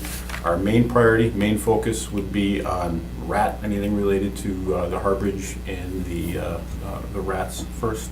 So that's in Chapter 8, Public Health and Welfare. We would utilize that to maybe our main focus. So garbage, litter, exterior storage, food sources, water sources, things of that nature would be our main focus. If an inspector sees that there's, for instance, a roof is bad, we would send orders on that, but it's not going to be, we would deprioritize that, give them, off the top of my head, maybe 6 months or, What do you mean whatever the roof is case is. bad? If they know that, if they're looking at for. Find it, Alderwoman Dorf, if I send an inspector through, I don't want to just send them through and say, we're only going to be looking for this, because what's Right. going to happen is if we get a complaint, you guys were just here, why didn't you, why didn't you? This roof is Wait, bad. This why roof is didn't you- bad, so Is it like a roof that a rat could get into the roof? No, or- No. not rat related at Oh, all. That nothing wouldn't to be do with rat- rats. nothing to do Got with it. exterior violations that would Other not be even rat violations. related at Yeah. all. Unrelated Our inspector to goes rats. through, we're going to note those things and we'll prioritize. Rat-related inspection items Okay. would be priority number 1, and then we would tier those. So that would be one part of it. Second part of it is obviously the education piece, continuing with our lip drops, continuing with trying to get educational items out to the residents of the infected areas. Also hiring of a contractor, looking at hiring a contractor to work in our public spaces. What I want to do is I'm working right now to do an overlay on the map of all of our city-owned properties. That includes city-owned and RDA-owned properties on our map, so we can track that. So if we have a hotspot area where we're getting a lot of calls, or we know where there's a lot of rat activity, and we have a city-owned property, for instance, that's right in, say, this area right here, where you have a concentrated effort calls. If we own a property, if there's a city-owned property, which looks like there might be a park right here, we would do some rat abatement, rat extermination in that particular city-owned property. So we'd work with a pest professional, set up maybe some baiting, and along with our inspectors, check the area, figure out, come up with a plan of how we can try to knock the population down in a hotspotted area. So that would be kind of a part of the plan, the proactive part of the inspection. Yes, Alder. I'm just concerned a little bit. So I've heard some discussion about PETA and live trapping the rats and then releasing them. I don't know where you would release rats, where they wouldn't cause a problem, but how are we dealing with that part of it? In regards to PETA's request, Yes. Respectfully, they're entitled to their opinion. I would disagree with their opinion. Okay. If you want to eliminate rats, you're gonna have to live trap them. I mean, live trapping them and moving them 100 yards, Isn't it? just wasting your time. So we're going to kill the rats? Yes. Yes. Yes. Okay, just want to make Yes. sure. Do you, Unless that's not what this Oh, sure. council wants, but. Okay. Alder Zima? Question? Well, when we were talking about proactive, correct me if I'm wrong, Mr. Yellen, I could be wrong with your opinion, but my idea about it was, proactive wasn't that we start looking for other things on the property that were not rat related, but I thought proactive would be to work that neighborhood. When you find it one spot, look in other places in that area to see if they're also there. I think, was that your idea? That was the original. right, but I also understand that when a law enforcement officer goes out to do an OWI compliance check, if they find someone without a seatbelt on or other violations, they're gonna take action on those violations. Well, I understand that too, but that wasn't the focus. I guess the focus I had, and maybe it's different from yours, was that I thought if we see them cropping up in a certain area, that we do a proactive in 3-block area, 5-block area, whatever you thought would be appropriate. Because I thought that we had kind of used to do that. Yeah, that's something that they have done, that we have done in the past. It hasn't But been is that done. something that we could increase? Yes. And what it seems that. If you want our focus to be on rats, and that's what I'm asking. That's We need that's your. my main interest right Right. now. Yep. The other thing, that didn't enter the discussion that I remember, but. Right. No. And I guess. If you do things incidentally, No, it's- that wasn't what I was talking about. Right, and I think he addressed that. He said their main focus is looking for any violations that relate to the proliferation of rats. And that if they Well, see. the proactive part is that, So I we- would like them to kind of look through the blocks. In other words, you Yep, have and if to we go check through the little bit. If blocks and- something, you think something's very isolated, that's one thing, but usually where there's one, there's more. And so maybe attacking a certain area proactively. Right, and that's why. I Just think- for rats, so I wasn't looking about whether their door hinges on right or Right. something. No, and I think that's what he was addressing, That's is what that I'm- they're gonna expand the area that they would normally check if there was a rat complaint. Because if someone starts to eradicate rats, if 3 blocks away someone has a home that is a great place for a rat to live, that's right where the rats are gonna go. And then the problem starts all over again. So my request was that they broaden the scope or area that they're being proactive, looking for things that are gonna contribute to rats. Yeah, well, I agree with that. Yeah. Like, for instance, Alderman Zona would be bird seed on the ground. If bird seed is spread all over the ground and it's spilled all over the ground, we would order that out of there. It needs to be in a approved container, but if we go there and we see bird seed on the ground and there's several broken windows, we would order that out of, but the windows are gonna be deprioritized unless they're accessible where the rats could get in the, if they're lower window, if they're basement windows, and there's holes where they're accessible for it to get in, that would be part of the inspection. So we'd not only be looking for When food, it's water, rat shelter. related. Yeah, if it's rat related. So if there's accessible areas to a garage, siding, it say it's wood siding, the siding is damaged, there's large holes in, they would need to correct that.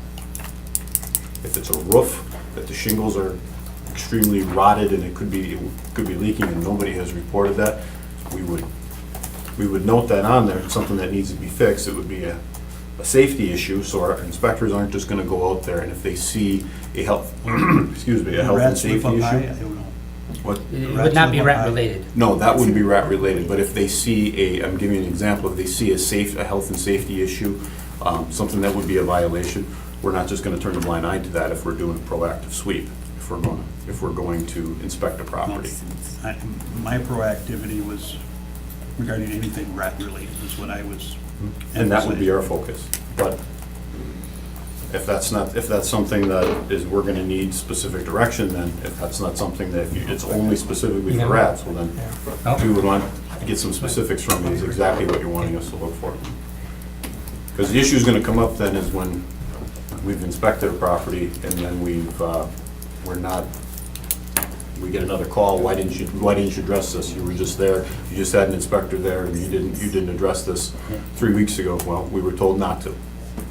So that's where we would need some specifics, if it's just specifically rats and whatever. Well, I think if is you listed find a in rat chapter 8. infestation somewhere, you should look in the area and try to advise people. You've got a friendly letter now, Mhm. and I thought that was very good. Yep, we'd send that up, we would send that out to the whole area, which is a large area on the west side, which would be pretty I significant. think that was excellent, that's an excellent thing. Yeah. So, my biggest thing is wanting to get pretty clear clarification as far as specifically what you want us to look for, because it opens up a lot of other issues. If I send an inspector out there and they're only looking for this, and we ignore other violations that another resident is having to deal with just down the road. Well, I'm having to fix, why did you were just going there and you inspected person A, whoever it is, and you didn't say Well, anything that's about when you're going on a their. complaint, you see something, if it's obviously something that's next door. But those are also. questions that we're gonna get asked, those are questions, those are issues that are gonna be brought up, and that's why I want to make it specific what exactly the proactive sweep is gonna be regarding. Well, I think this part here is for rats. Yeah. That other is a much bigger question for a different discussion. Sure. I think we want as much proactive rat eradication as possible. And Well, I think it's part of this discussion, we must, because it's gonna be part of the process, they need to know, as they're doing this proactive sweep, just what exactly their duties are, and they need to know, yes, this is what the genesis of all So, this was to be. I don't know how many times we gotta say it, I thought you explained it pretty well. That as long as it's rat-related. Yes. That's what we're going to be proactive on right now. That'll be our Our goal right now is priority. not to clean up the whole rest of the city, not that we're against that, but we want to get after the rats as extensively as possible.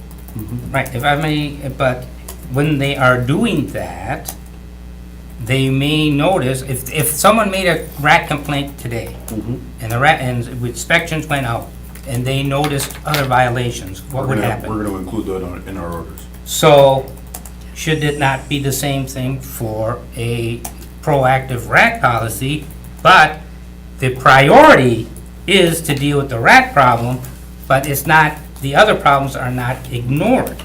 They're not ignored now if someone called in with a rat complaint, or any complaint. If anybody calls in with any complaint, inspectors will take a quick sweep, around and check for other issues.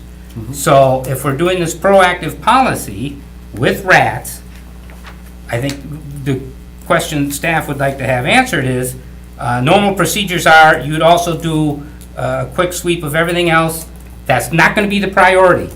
The priority is to deal with the rats issues, but those issues would also be eventually addressed And I think that's a We would point that we include need we to would address. include- We would include them in our orders, but the main priority, the main focus would be rat prevention, rat elimination. But if there are other things there, we would, for instance, give, like I said, give them 6 months, 8 months, whatever the issue, whatever, that wouldn't be the main focus. We're not gonna turn a blind eye to it, but we would address it. It would be part of something that would need to be addressed. Okay, Alder Dorf? I would just say that, yes, I would agree that any health and safety violations should be addressed. The rats can be the priority, but would never want our inspectors to turn a Yep, blind eye. and that's what I wanna make sure, because That is exactly what I would like you to do. And that's why I'm bringing it up, is it's a point I want to get it clarified, because that will cause Yep. other questions. It's going to lead to other, Yep. questions and conversations down the road when we do this, because it's, as you see, it's a large area. I feel one thing is much more extensive than the other. And we're looking to concentrate on the rats. If you want to start a proactive review of the whole city, then I think you got to add some staff and Absolutely. everything else. So I don't think you should mix that up unless it's something very egregious. In other words, I don't think while we're looking for rats, we should also be looking to see if doorknobs are loose. In other words, it'd have to be something very egregious. It would be just exterior Because, sweeps. The And- truth of the matter is you can find something wrong with practically every house in the city of Green Bay, if you want to look. Not mine. Want to make a bet? Yeah, no. And it's just, I didn't want this here to be opening the door to that we're gonna do proactive search of the whole city now. I thought we operate on complaints, and when we have complaints, we do look. That's why I bring it up, Alderman Zima, Yeah. because I want some specific direction then from yourself and from older I believe you persons to. should do as you've been doing with Okay. everything else. When you deal with the rats, do it proactively toward rats. Mm-hmm. I mean, I'm not trying to double the work hours of the staff. Mm-hmm. But I mean, I think this is a particular high priority problem right now, and I want the main focus on that. Mhm. And I think you got plenty to do with just that. Oh, absolutely, yep. So if I may, it's not the main focus, it's the only focus, from your perspective. That's When what they you go out, want. when they go out on other calls for other complaints, they look around next door so that they aren't just selectively after one person, while the other two pass, when they have the same problem. And that's fine, you just continue doing that as you've always done it. With the rat here, let's just focus on the rats and rat-related problems. I don't think we need to use this as the leverage to start a proactive search of the whole city, because there's rats everywhere. I can't believe you don't get any calls from the east side. It's, maybe they just like to live with the rats, I don't know. Well, I think a lot of it has to do with shipping, and I don't know if there's many boats that dock on that. I believe the boats all dock on the west side. West side, of the, I think that's a bank. big source, so. Not to say that they're not there. I think what it is I think the numbers that are much more visible, and then once they arrived on the west side, wherever that was, who knows? The abundance of resources now that are readily available has caused that population to increase. Warm winters, warm climate conditions will, cause other, activities to increase, and more food, water sources, things like that. Okay, Olderdorf? What is your understanding at this moment of what we want? To focus specifically on rats, and if we have issues, much like our normal inspection process, when we do proactive, it would be just like our normal inspection process, but the main priority is rats. Okay. Okay. All right, and what I think, what- Rat-related inspection. But- You look in the house next door and see if they got holes, maybe the whole block. just, no, if I may. I think that what the issue we need to decide right here is, Alder Zima would like it to be only rats, we ignore everything else, and Alderdorf has supported that if it's, we're not gonna go to any other house, but just to areas where there's No, if, a hotspot for rats that we've got yeah, complaints on, that we've got documentation on, just those areas, a quick look at exteriors would be done. Health and safety Health and safety violations. violations. Health and safety. In a general, quick fashion. With the primary focus being Right, on and rat eradication. I think we have to determine which way we want to go here. Exactly. That's what we're gonna vote on. So, and I think Alder Zima, I think your position is very clear, and I think Alder Dorf's position is very clear, so. Do you now- understand the difference? I do. Okay. Yeah, so now we need to decide as a body what we want, as a committee, and then as a council. Anything else on this? Well, Mr. Chairman, Yep. I mean, you just read the item, it says, discussion with possible action on request by Protection and Welfare Committee to have the inspection department develop a proactive inspection approach and plans to address the rat problem as previously discussed. And it doesn't say anything about doing other house inspections, other than that they're rat related. And I just don't know why you brought that up here at this point in time. I think the intent of the minutes was, it was a motion made by Mr. Galvin, seconded by myself, to refer to staff to develop a proactive inspection approach and plan to address rat problems. There were no objections, the motion carried. So why we're suddenly talking about house inspections when we really are, Exterior inspections of properties. it's nowhere, That's the it's question. nowhere Exterior in, inspections well, of it's properties. nowhere in our discussion item or in our, what we requested you to do. So I don't know where we're getting off on this.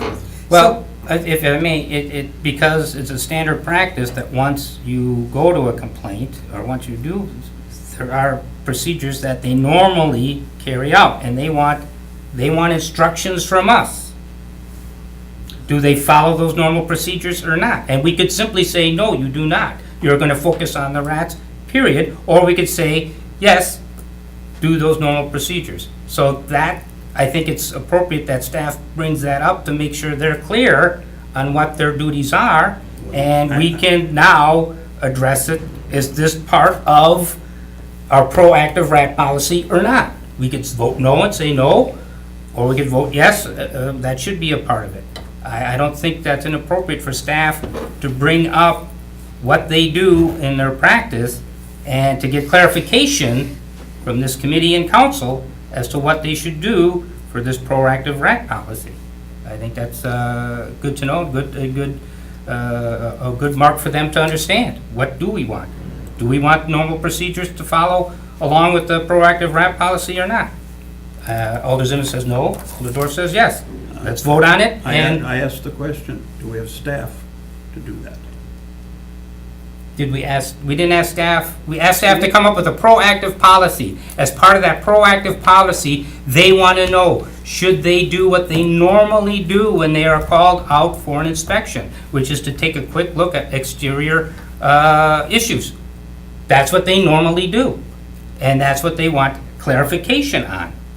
And they're not Do we have proposing enough staff to anything. do that? They're not I don't know. proposing. We're gonna do the best we can with the staff that we have. I mean, Okay. we may create, it's gonna create a number of follow-up work. I mean, it's a large area. It's gonna take us a lot of time to be able to go through it. We're gonna have to be pretty strategic in how we sweep the neighborhoods and how we go through it. When you look at an area, when you see where all the dots are, and as several So- aldermen have stated, some people may not have called them in. Once we start checking a block, we might find things that might lead us Got it. into other areas. With your experience in this area, what do you think should be done? I'd like to hear your recommendation.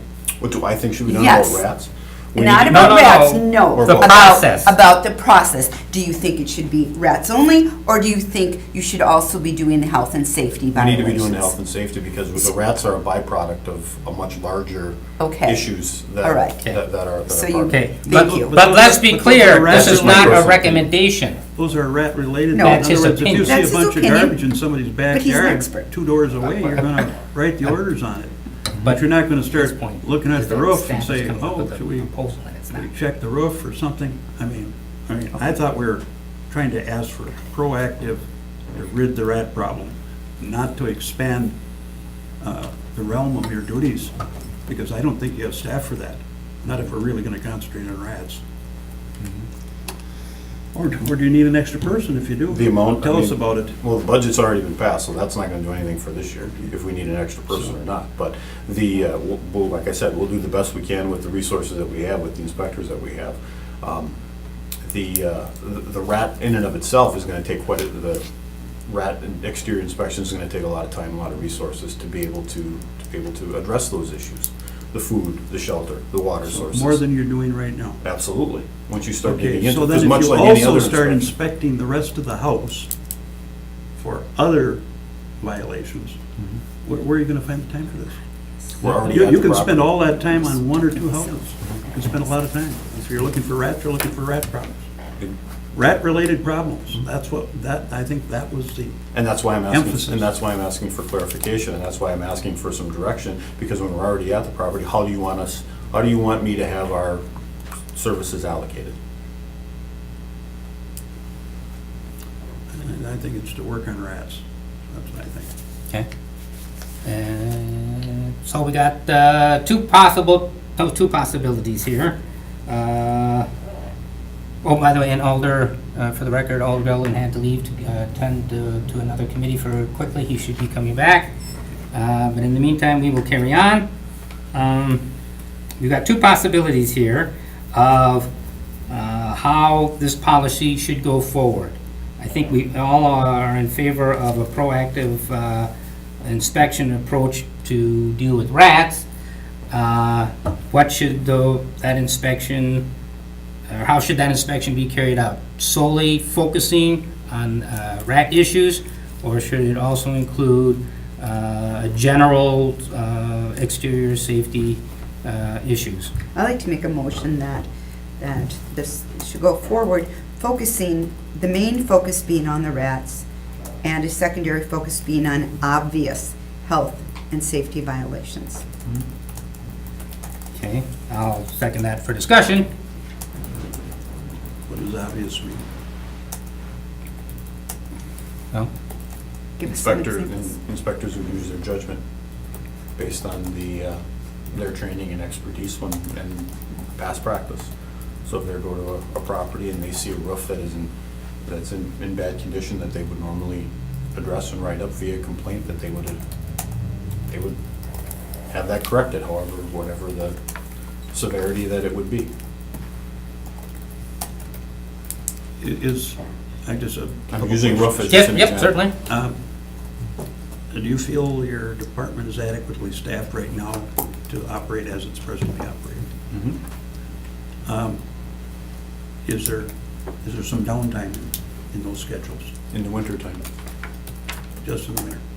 Because the number of, the activity outside decreases, so the number of complaints that we're getting from folks decreases, specifically our exterior inspection, our exterior types of complaints, that decreases in the wintertime. So There's not as many people outside calling in complaints. you maybe need only a couple half-time jobs then instead of full-time jobs? For, Well, they don't have work to do in the wintertime. they always have work to do. So they The always- problem is the work that they're doing in spring, summer, and fall is that could use additional staff. So what happens is in the wintertime, when that activity falls, they get caught up on their cases, the cases that they're backlogged on. So by the time that cycles through, the springtime, the thaw melts, and much like our dog waste situation that we The had. follow-up gets done more in the winter than the summer. What's that? Follow-up gets more done in the Yes. winter than the Yeah, summer. they get caught up on their caseloads, yes. The frequency of complaints, exterior complaints, drops because the amount of people that are outside is less. Well, I think the public is asking for us to really concentrate on rats. And if it's taking away, if doing other inspections on the property outside of rat concerns is gonna take away from delivering the services that are necessary for rat reduction, I think the public would not favor that. They want attention. It's the whole reason for the communication. Everything we've talked about is we want emphasis on rats, not for expanding the rest of the services. And I want to be able to have an answer for the The city. public when that public asks me, why did you not address situation XYZ at this property and you address it at my house? because Alderman Zima asked me to only focus on rats. I want to be able to have that specific answer from that when that. Well, the decision- council, if that's the way it But goes. you aren't going to be doing that. You're going to be focusing on rats on both properties, not on other things. So I. And that's why I bring it up, that's why I asked the question. It's for you guys to just, Well, If I may, I find a catch-22 in this. well, it could be, would the language, if while doing this proactive inspection for rats, if the inspector notices other violations, not looking for them, but comes across them, It's kind of what obvious meant. yeah, well, But- maybe notices is better than obvious. Okay. I'm just throwing that out as a possibility. Would that make a difference? I think we should stay focused on what the communication was brought in for. Put more work on rats and be more proactive in the areas where rats are noted to look for other possible rat habitats, rat holes, everything that goes along with rats. I don't think it means that we want you to inspect the whole rest of the house for everything else.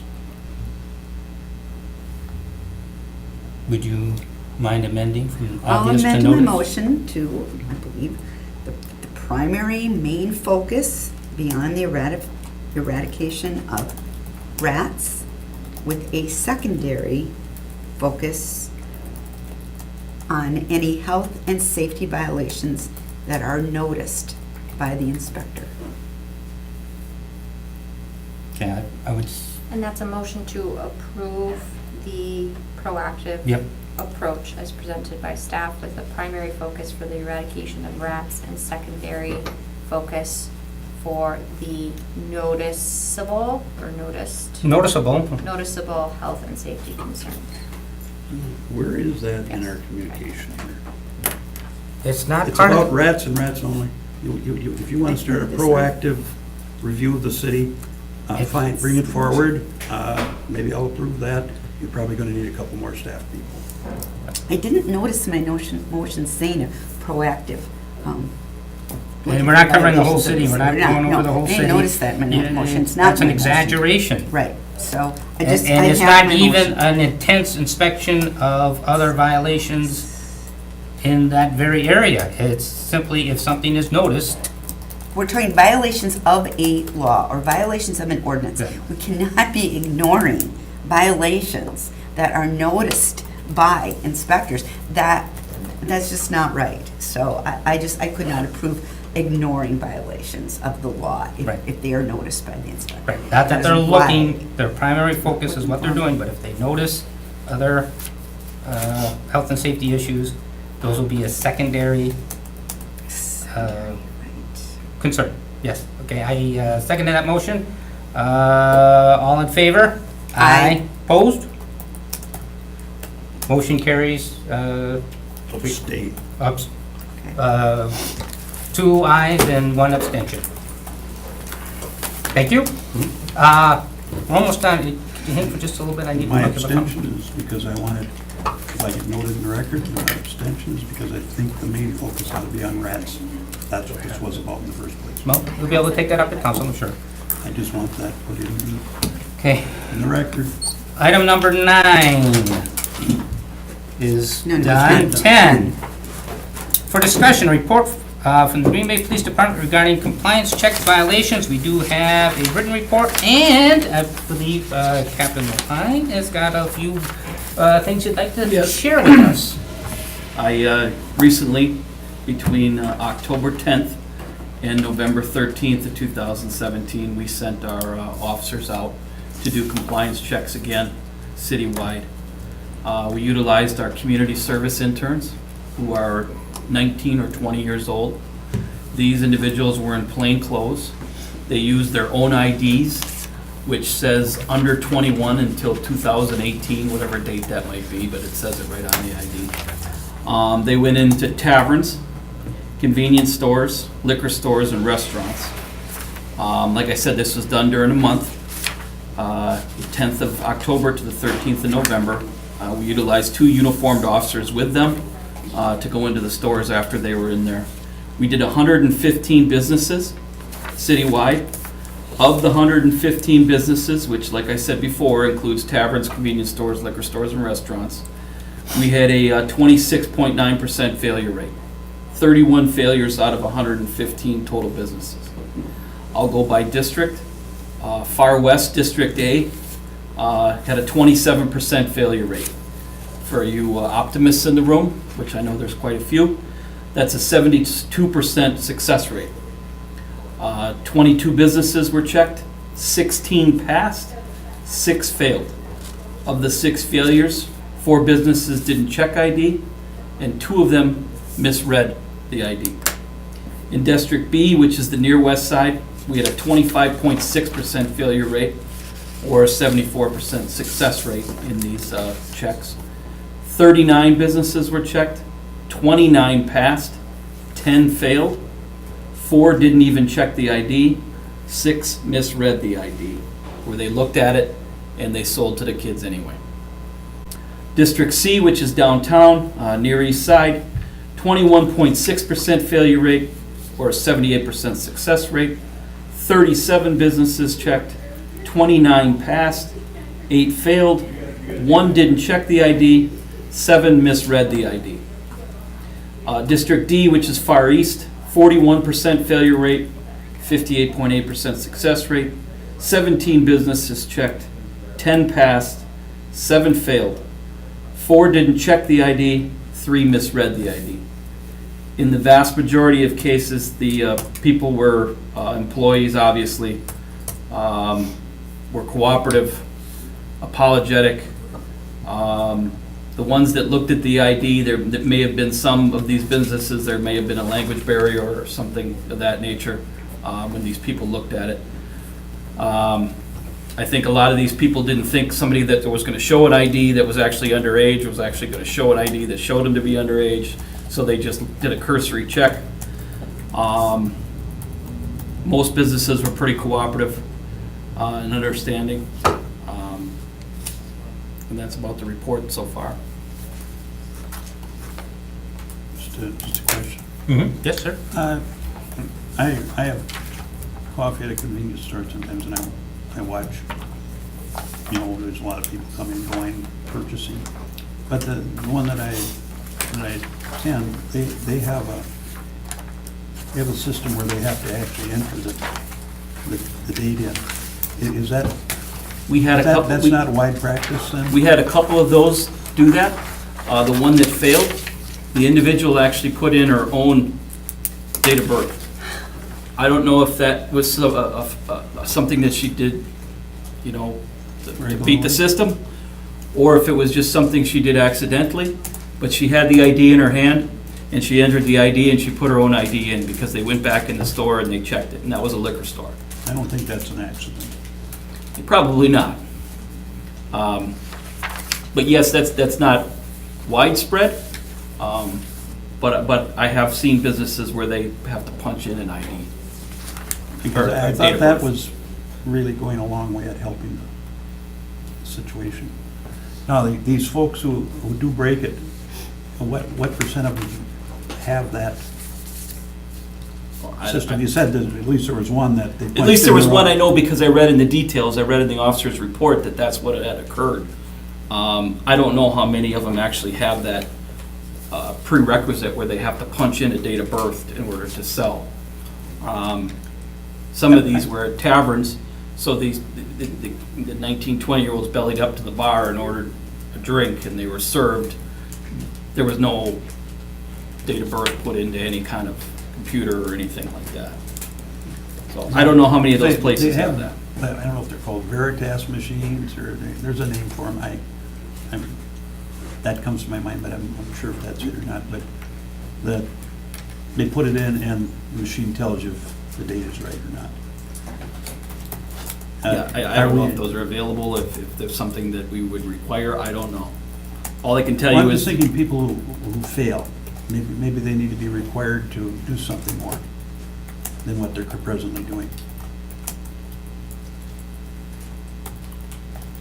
So when will you run another check, maybe in a couple months or something?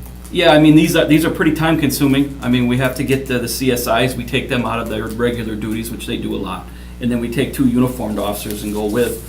The reason why we didn't do 200 businesses is because we ran into so many failures the second time that we issued citations. On a couple instances, we had other issues happen. One, a lady didn't have a bartender's license and she had a parole or a probation requirement that she wasn't supposed to be around alcohol. So she went to jail. There was a couple other places that they didn't have anybody licensed there to sell. So those places were issued another citation. I would guess that we would do them again, maybe in the spring or maybe next fall, especially the ones that failed. Do those again to see if they become in compliance. The vast majority of them that Certainly it's better failed. than it was 5 years ago. I remember that the failure rate was just stupendous. It was like, 70, 80% or something like that. Yeah, So 25% failure rate is. 26.9. Is improvement on that. But it's still 1 in 4, you know. And how many, we did, you said 115? 115 in a month, from the 10th of October to the 13th of November. And there are how many licensed facilities? And probably 600, 700, 800 or something? I'm not sure about that. How many liquor licenses are there? There's, I'm not sure how many liquor I'm licenses. not sure exactly what the count is at this point. I think we have less than It's like- 10 available. I'm not sure what our total quota is, but I think our total is a couple hundred, something like that. possibly. And then there's the restaurants, there's no limit on those. And then, of course, you got your convenience stores, and there's a lot of other places now, too. So, Right. okay, well, thanks so much. It was revealing that I appreciate these efforts in the reports. Good job. Receive and place and file. Okay, I would like to recommend, if we could give direction, I think in the spring, checking up on those that failed would be, Well, I know you don't announce those things. well, we're not gonna say when in the spring, but I give just staff think- direction. I mean, we gave them direction. I'd I rather think we sooner, should- well, how about direction they check on it sooner than later? Is that vague enough? Well, I just think that to be fair, you gotta try to rotate all of them in the city at one point in time. The next round, also do the ones that failed, along with the new ones you're doing. I think the next time you decide to do it, but, you guys administratively decide that, but Okay, I'll accept that. I think we need to continue our vigilance on this. I think the more vigilance they have, the more compliance we're gonna have. Yes. It's obviously, our vigilance has paid off so far, and I think we can still improve on it. Yep. Okay, motion to receive and place for file by Alder Zuma. Second. Second by Alder Dorf. All in favor? Aye. Opposed? Okay, that passes. Number 11, last but not least, informational training by City Attorney's Office regarding pre-hearings under Green Bay Municipal Code 33.07, Section 4. Yes, This will take 5 minutes, right? it can. Well, we are anticipating a few pre-hearings that will be taking place in the next several weeks. Accordingly, we thought it would be beneficial to just do a brief overview of the purpose and the process of the pre-hearings under our city ordinance. So the committee should have received a attorney-client memo that was part of the packet, but not included in the actual packet. Right. I do have some extra copies yes. And that pretty much lays out nicely the whole summary that I have prepared for tonight, so we can briefly go over that and I can answer any questions following. Essentially, the authority to conduct these pre-hearings is under our municipal code, section 33.07 sub 4. That provision states that It's not in the packet. It's not in the packet. It was- it should have been a separate item to the packet because it's attorney-client privileged. Like, in the envelope? Potentially, yes. I'm not sure how they package Did it. you get it? No. No, none of us got it. Okay, here's another, I brought more than one. Alder Zima? It was sent along with the packet? I Yeah, I don't think my so. None of us got it. Okay. so I don't think it All right, I got leftovers. my apologies for that. No, no, that's Well, I think we should just, since we just got this, I think we should just hold it to our next meeting. Well, but we might have a pre-hearing sooner than our next meeting. Right. Right, it's just training. This is just training. It's fairly brief, but it's up to the committee. No, we Well, should, I we wanna should, hear if- it. yeah, Okay. if we're gonna possibly have one by our next meeting, we should go over it. Sure. So, under 33.07 sub 4, any state or city agency, typically, for us, that would be the police department and the chief of police, would bring a communication to common council, setting forth allegations of any violation of state liquor laws or any applicable ordinance violations before the Protection and Welfare Committee for pre-hearing as an item in the regular meeting of said committee. So it goes as communication to council, council then refers it to P&W, and P&W conducts the pre-hearing. The pre-hearing is conducted informally. It is still somewhat quasi-judicial in nature, so there still needs to be an appearance of fairness and conflicts of interest rules do apply. It has to be fair as to form, substance, and appearance. So the process includes the allowing the committee to hear the allegations that are brought forth by the police department, which is essentially just a reading of the violations that have occurred, and permitting the accused licensee to respond if they so wish. They are not required to attend. It's not a summons and a complaint. But they can reply, they can attend and may not wish to respond either. It's entirely up to them. The purpose of the pre-hearing is specifically to just determine whether the allegations are of such magnitude, importance, or otherwise of such nature that would require a formal evidentiary hearing for revocation or suspension of the licensee's liquor license. So that would be the typical evidentiary hearing that would be held in front of council with testimony and evidence presented. So this is almost like a prelim hearing, essentially hearing the allegations, hearing what the licensee has to say in response to those allegations, and then the committee determines what to do moving forward. May the licensee have a lawyer? They can be represented by They can, counsel. okay, There's okay, no prohibition of that. Yep. So once the allegations and the response are given, the committee can then determine whether to recommend to the council one of the following options. Either that a formal evidentiary hearing be held, that a letter of warning be issued to the licensee, which becomes part of their permanent file, or that no action be taken. So essentially there are three options that can be taken up by the committee. There's no testimony or evidence that's presented to the committee. There's no findings of facts or conclusions of law that are issued as a reviewing body typically would be required to do in a full evidentiary hearing. The nature of the proceeding is strictly prelim. The committee is to simply determine the nature of the allegations and what to do with them.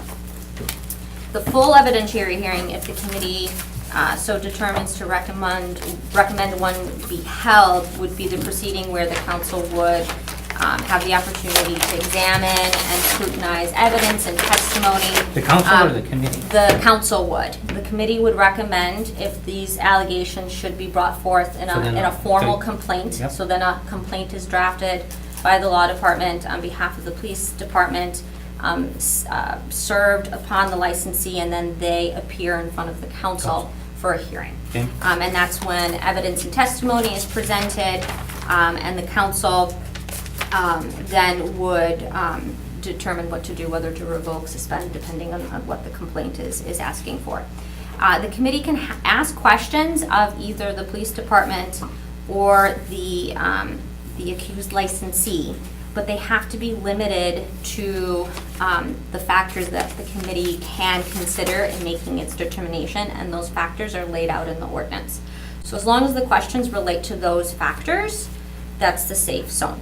The question shouldn't be straying into determining whether the allegations are true or false, because that should be, that the proper thing for that is to be addressed at the full evidentiary hearing.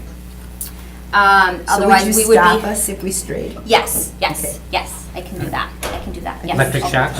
Yes. Yeah, you I need just to have a stop us. question. I'm just going from past experience, but there was one thing that we sometimes did, that I don't know if it's included here or not, but you can maybe tell me.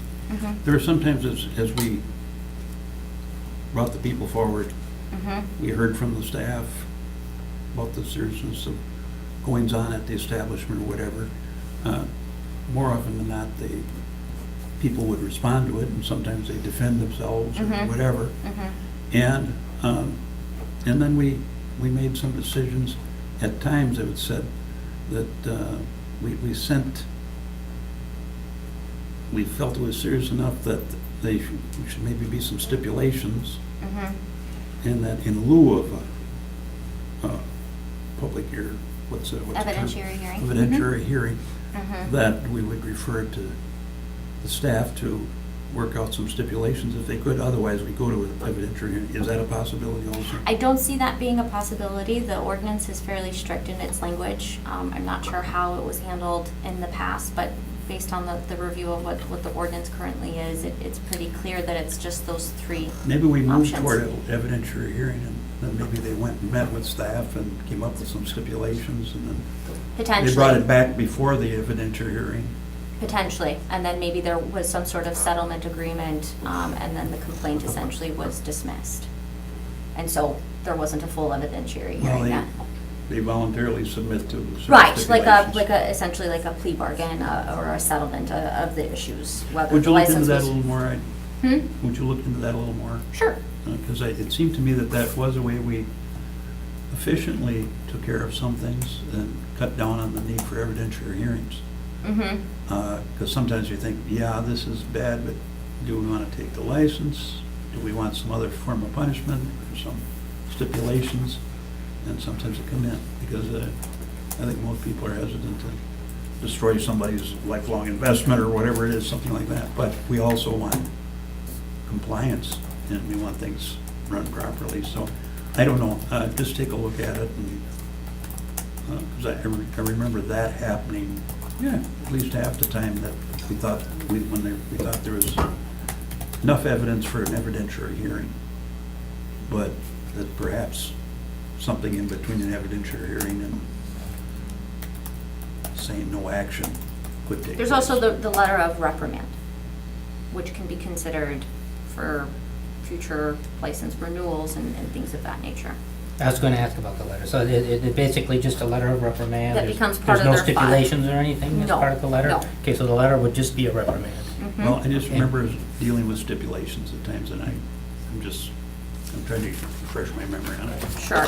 The ordinance does not provide for stipulations, but I can look into it a little bit and then come back to the committee. But my understanding of the ordinance is that those are the three options that are given, Right.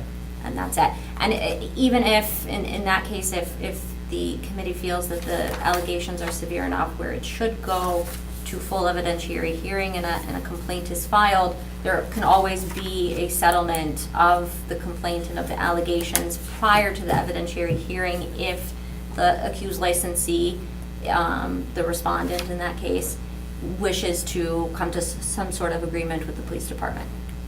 So there is that possibility. So there is It's that not option. necessarily directed by committee, but there is that room. So I'm not sure if that addresses your question. Well, partially. Okay. If there's, oh, Mr. sorry. Chairman, I have another commitment, and I think I would just make a motion that we hold this till our next meeting. Well, is there anything else? Just the factors, if you review the memo, I guess on your own. And we The can- last Well, we point I just- think I was making was Because that. we may have this at our next meeting. We may Right. actually have to do Right. this at our next Well, meeting. we'll have to So- receive it in place of that. Right? That's fine. Okay, and then if we can look at this over on our own and call if there's any questions, because we need to be prepared by our next meeting just in case. Okay? Motion received and placed on file. Second. By Alder Zook, second by Alder Bork. All in favor? Aye. Opposed? Motion to adjourn. Motion to adjourn. Second. By Alder Zook, second by Alder Bork. All in favor? Aye. We are adjourned.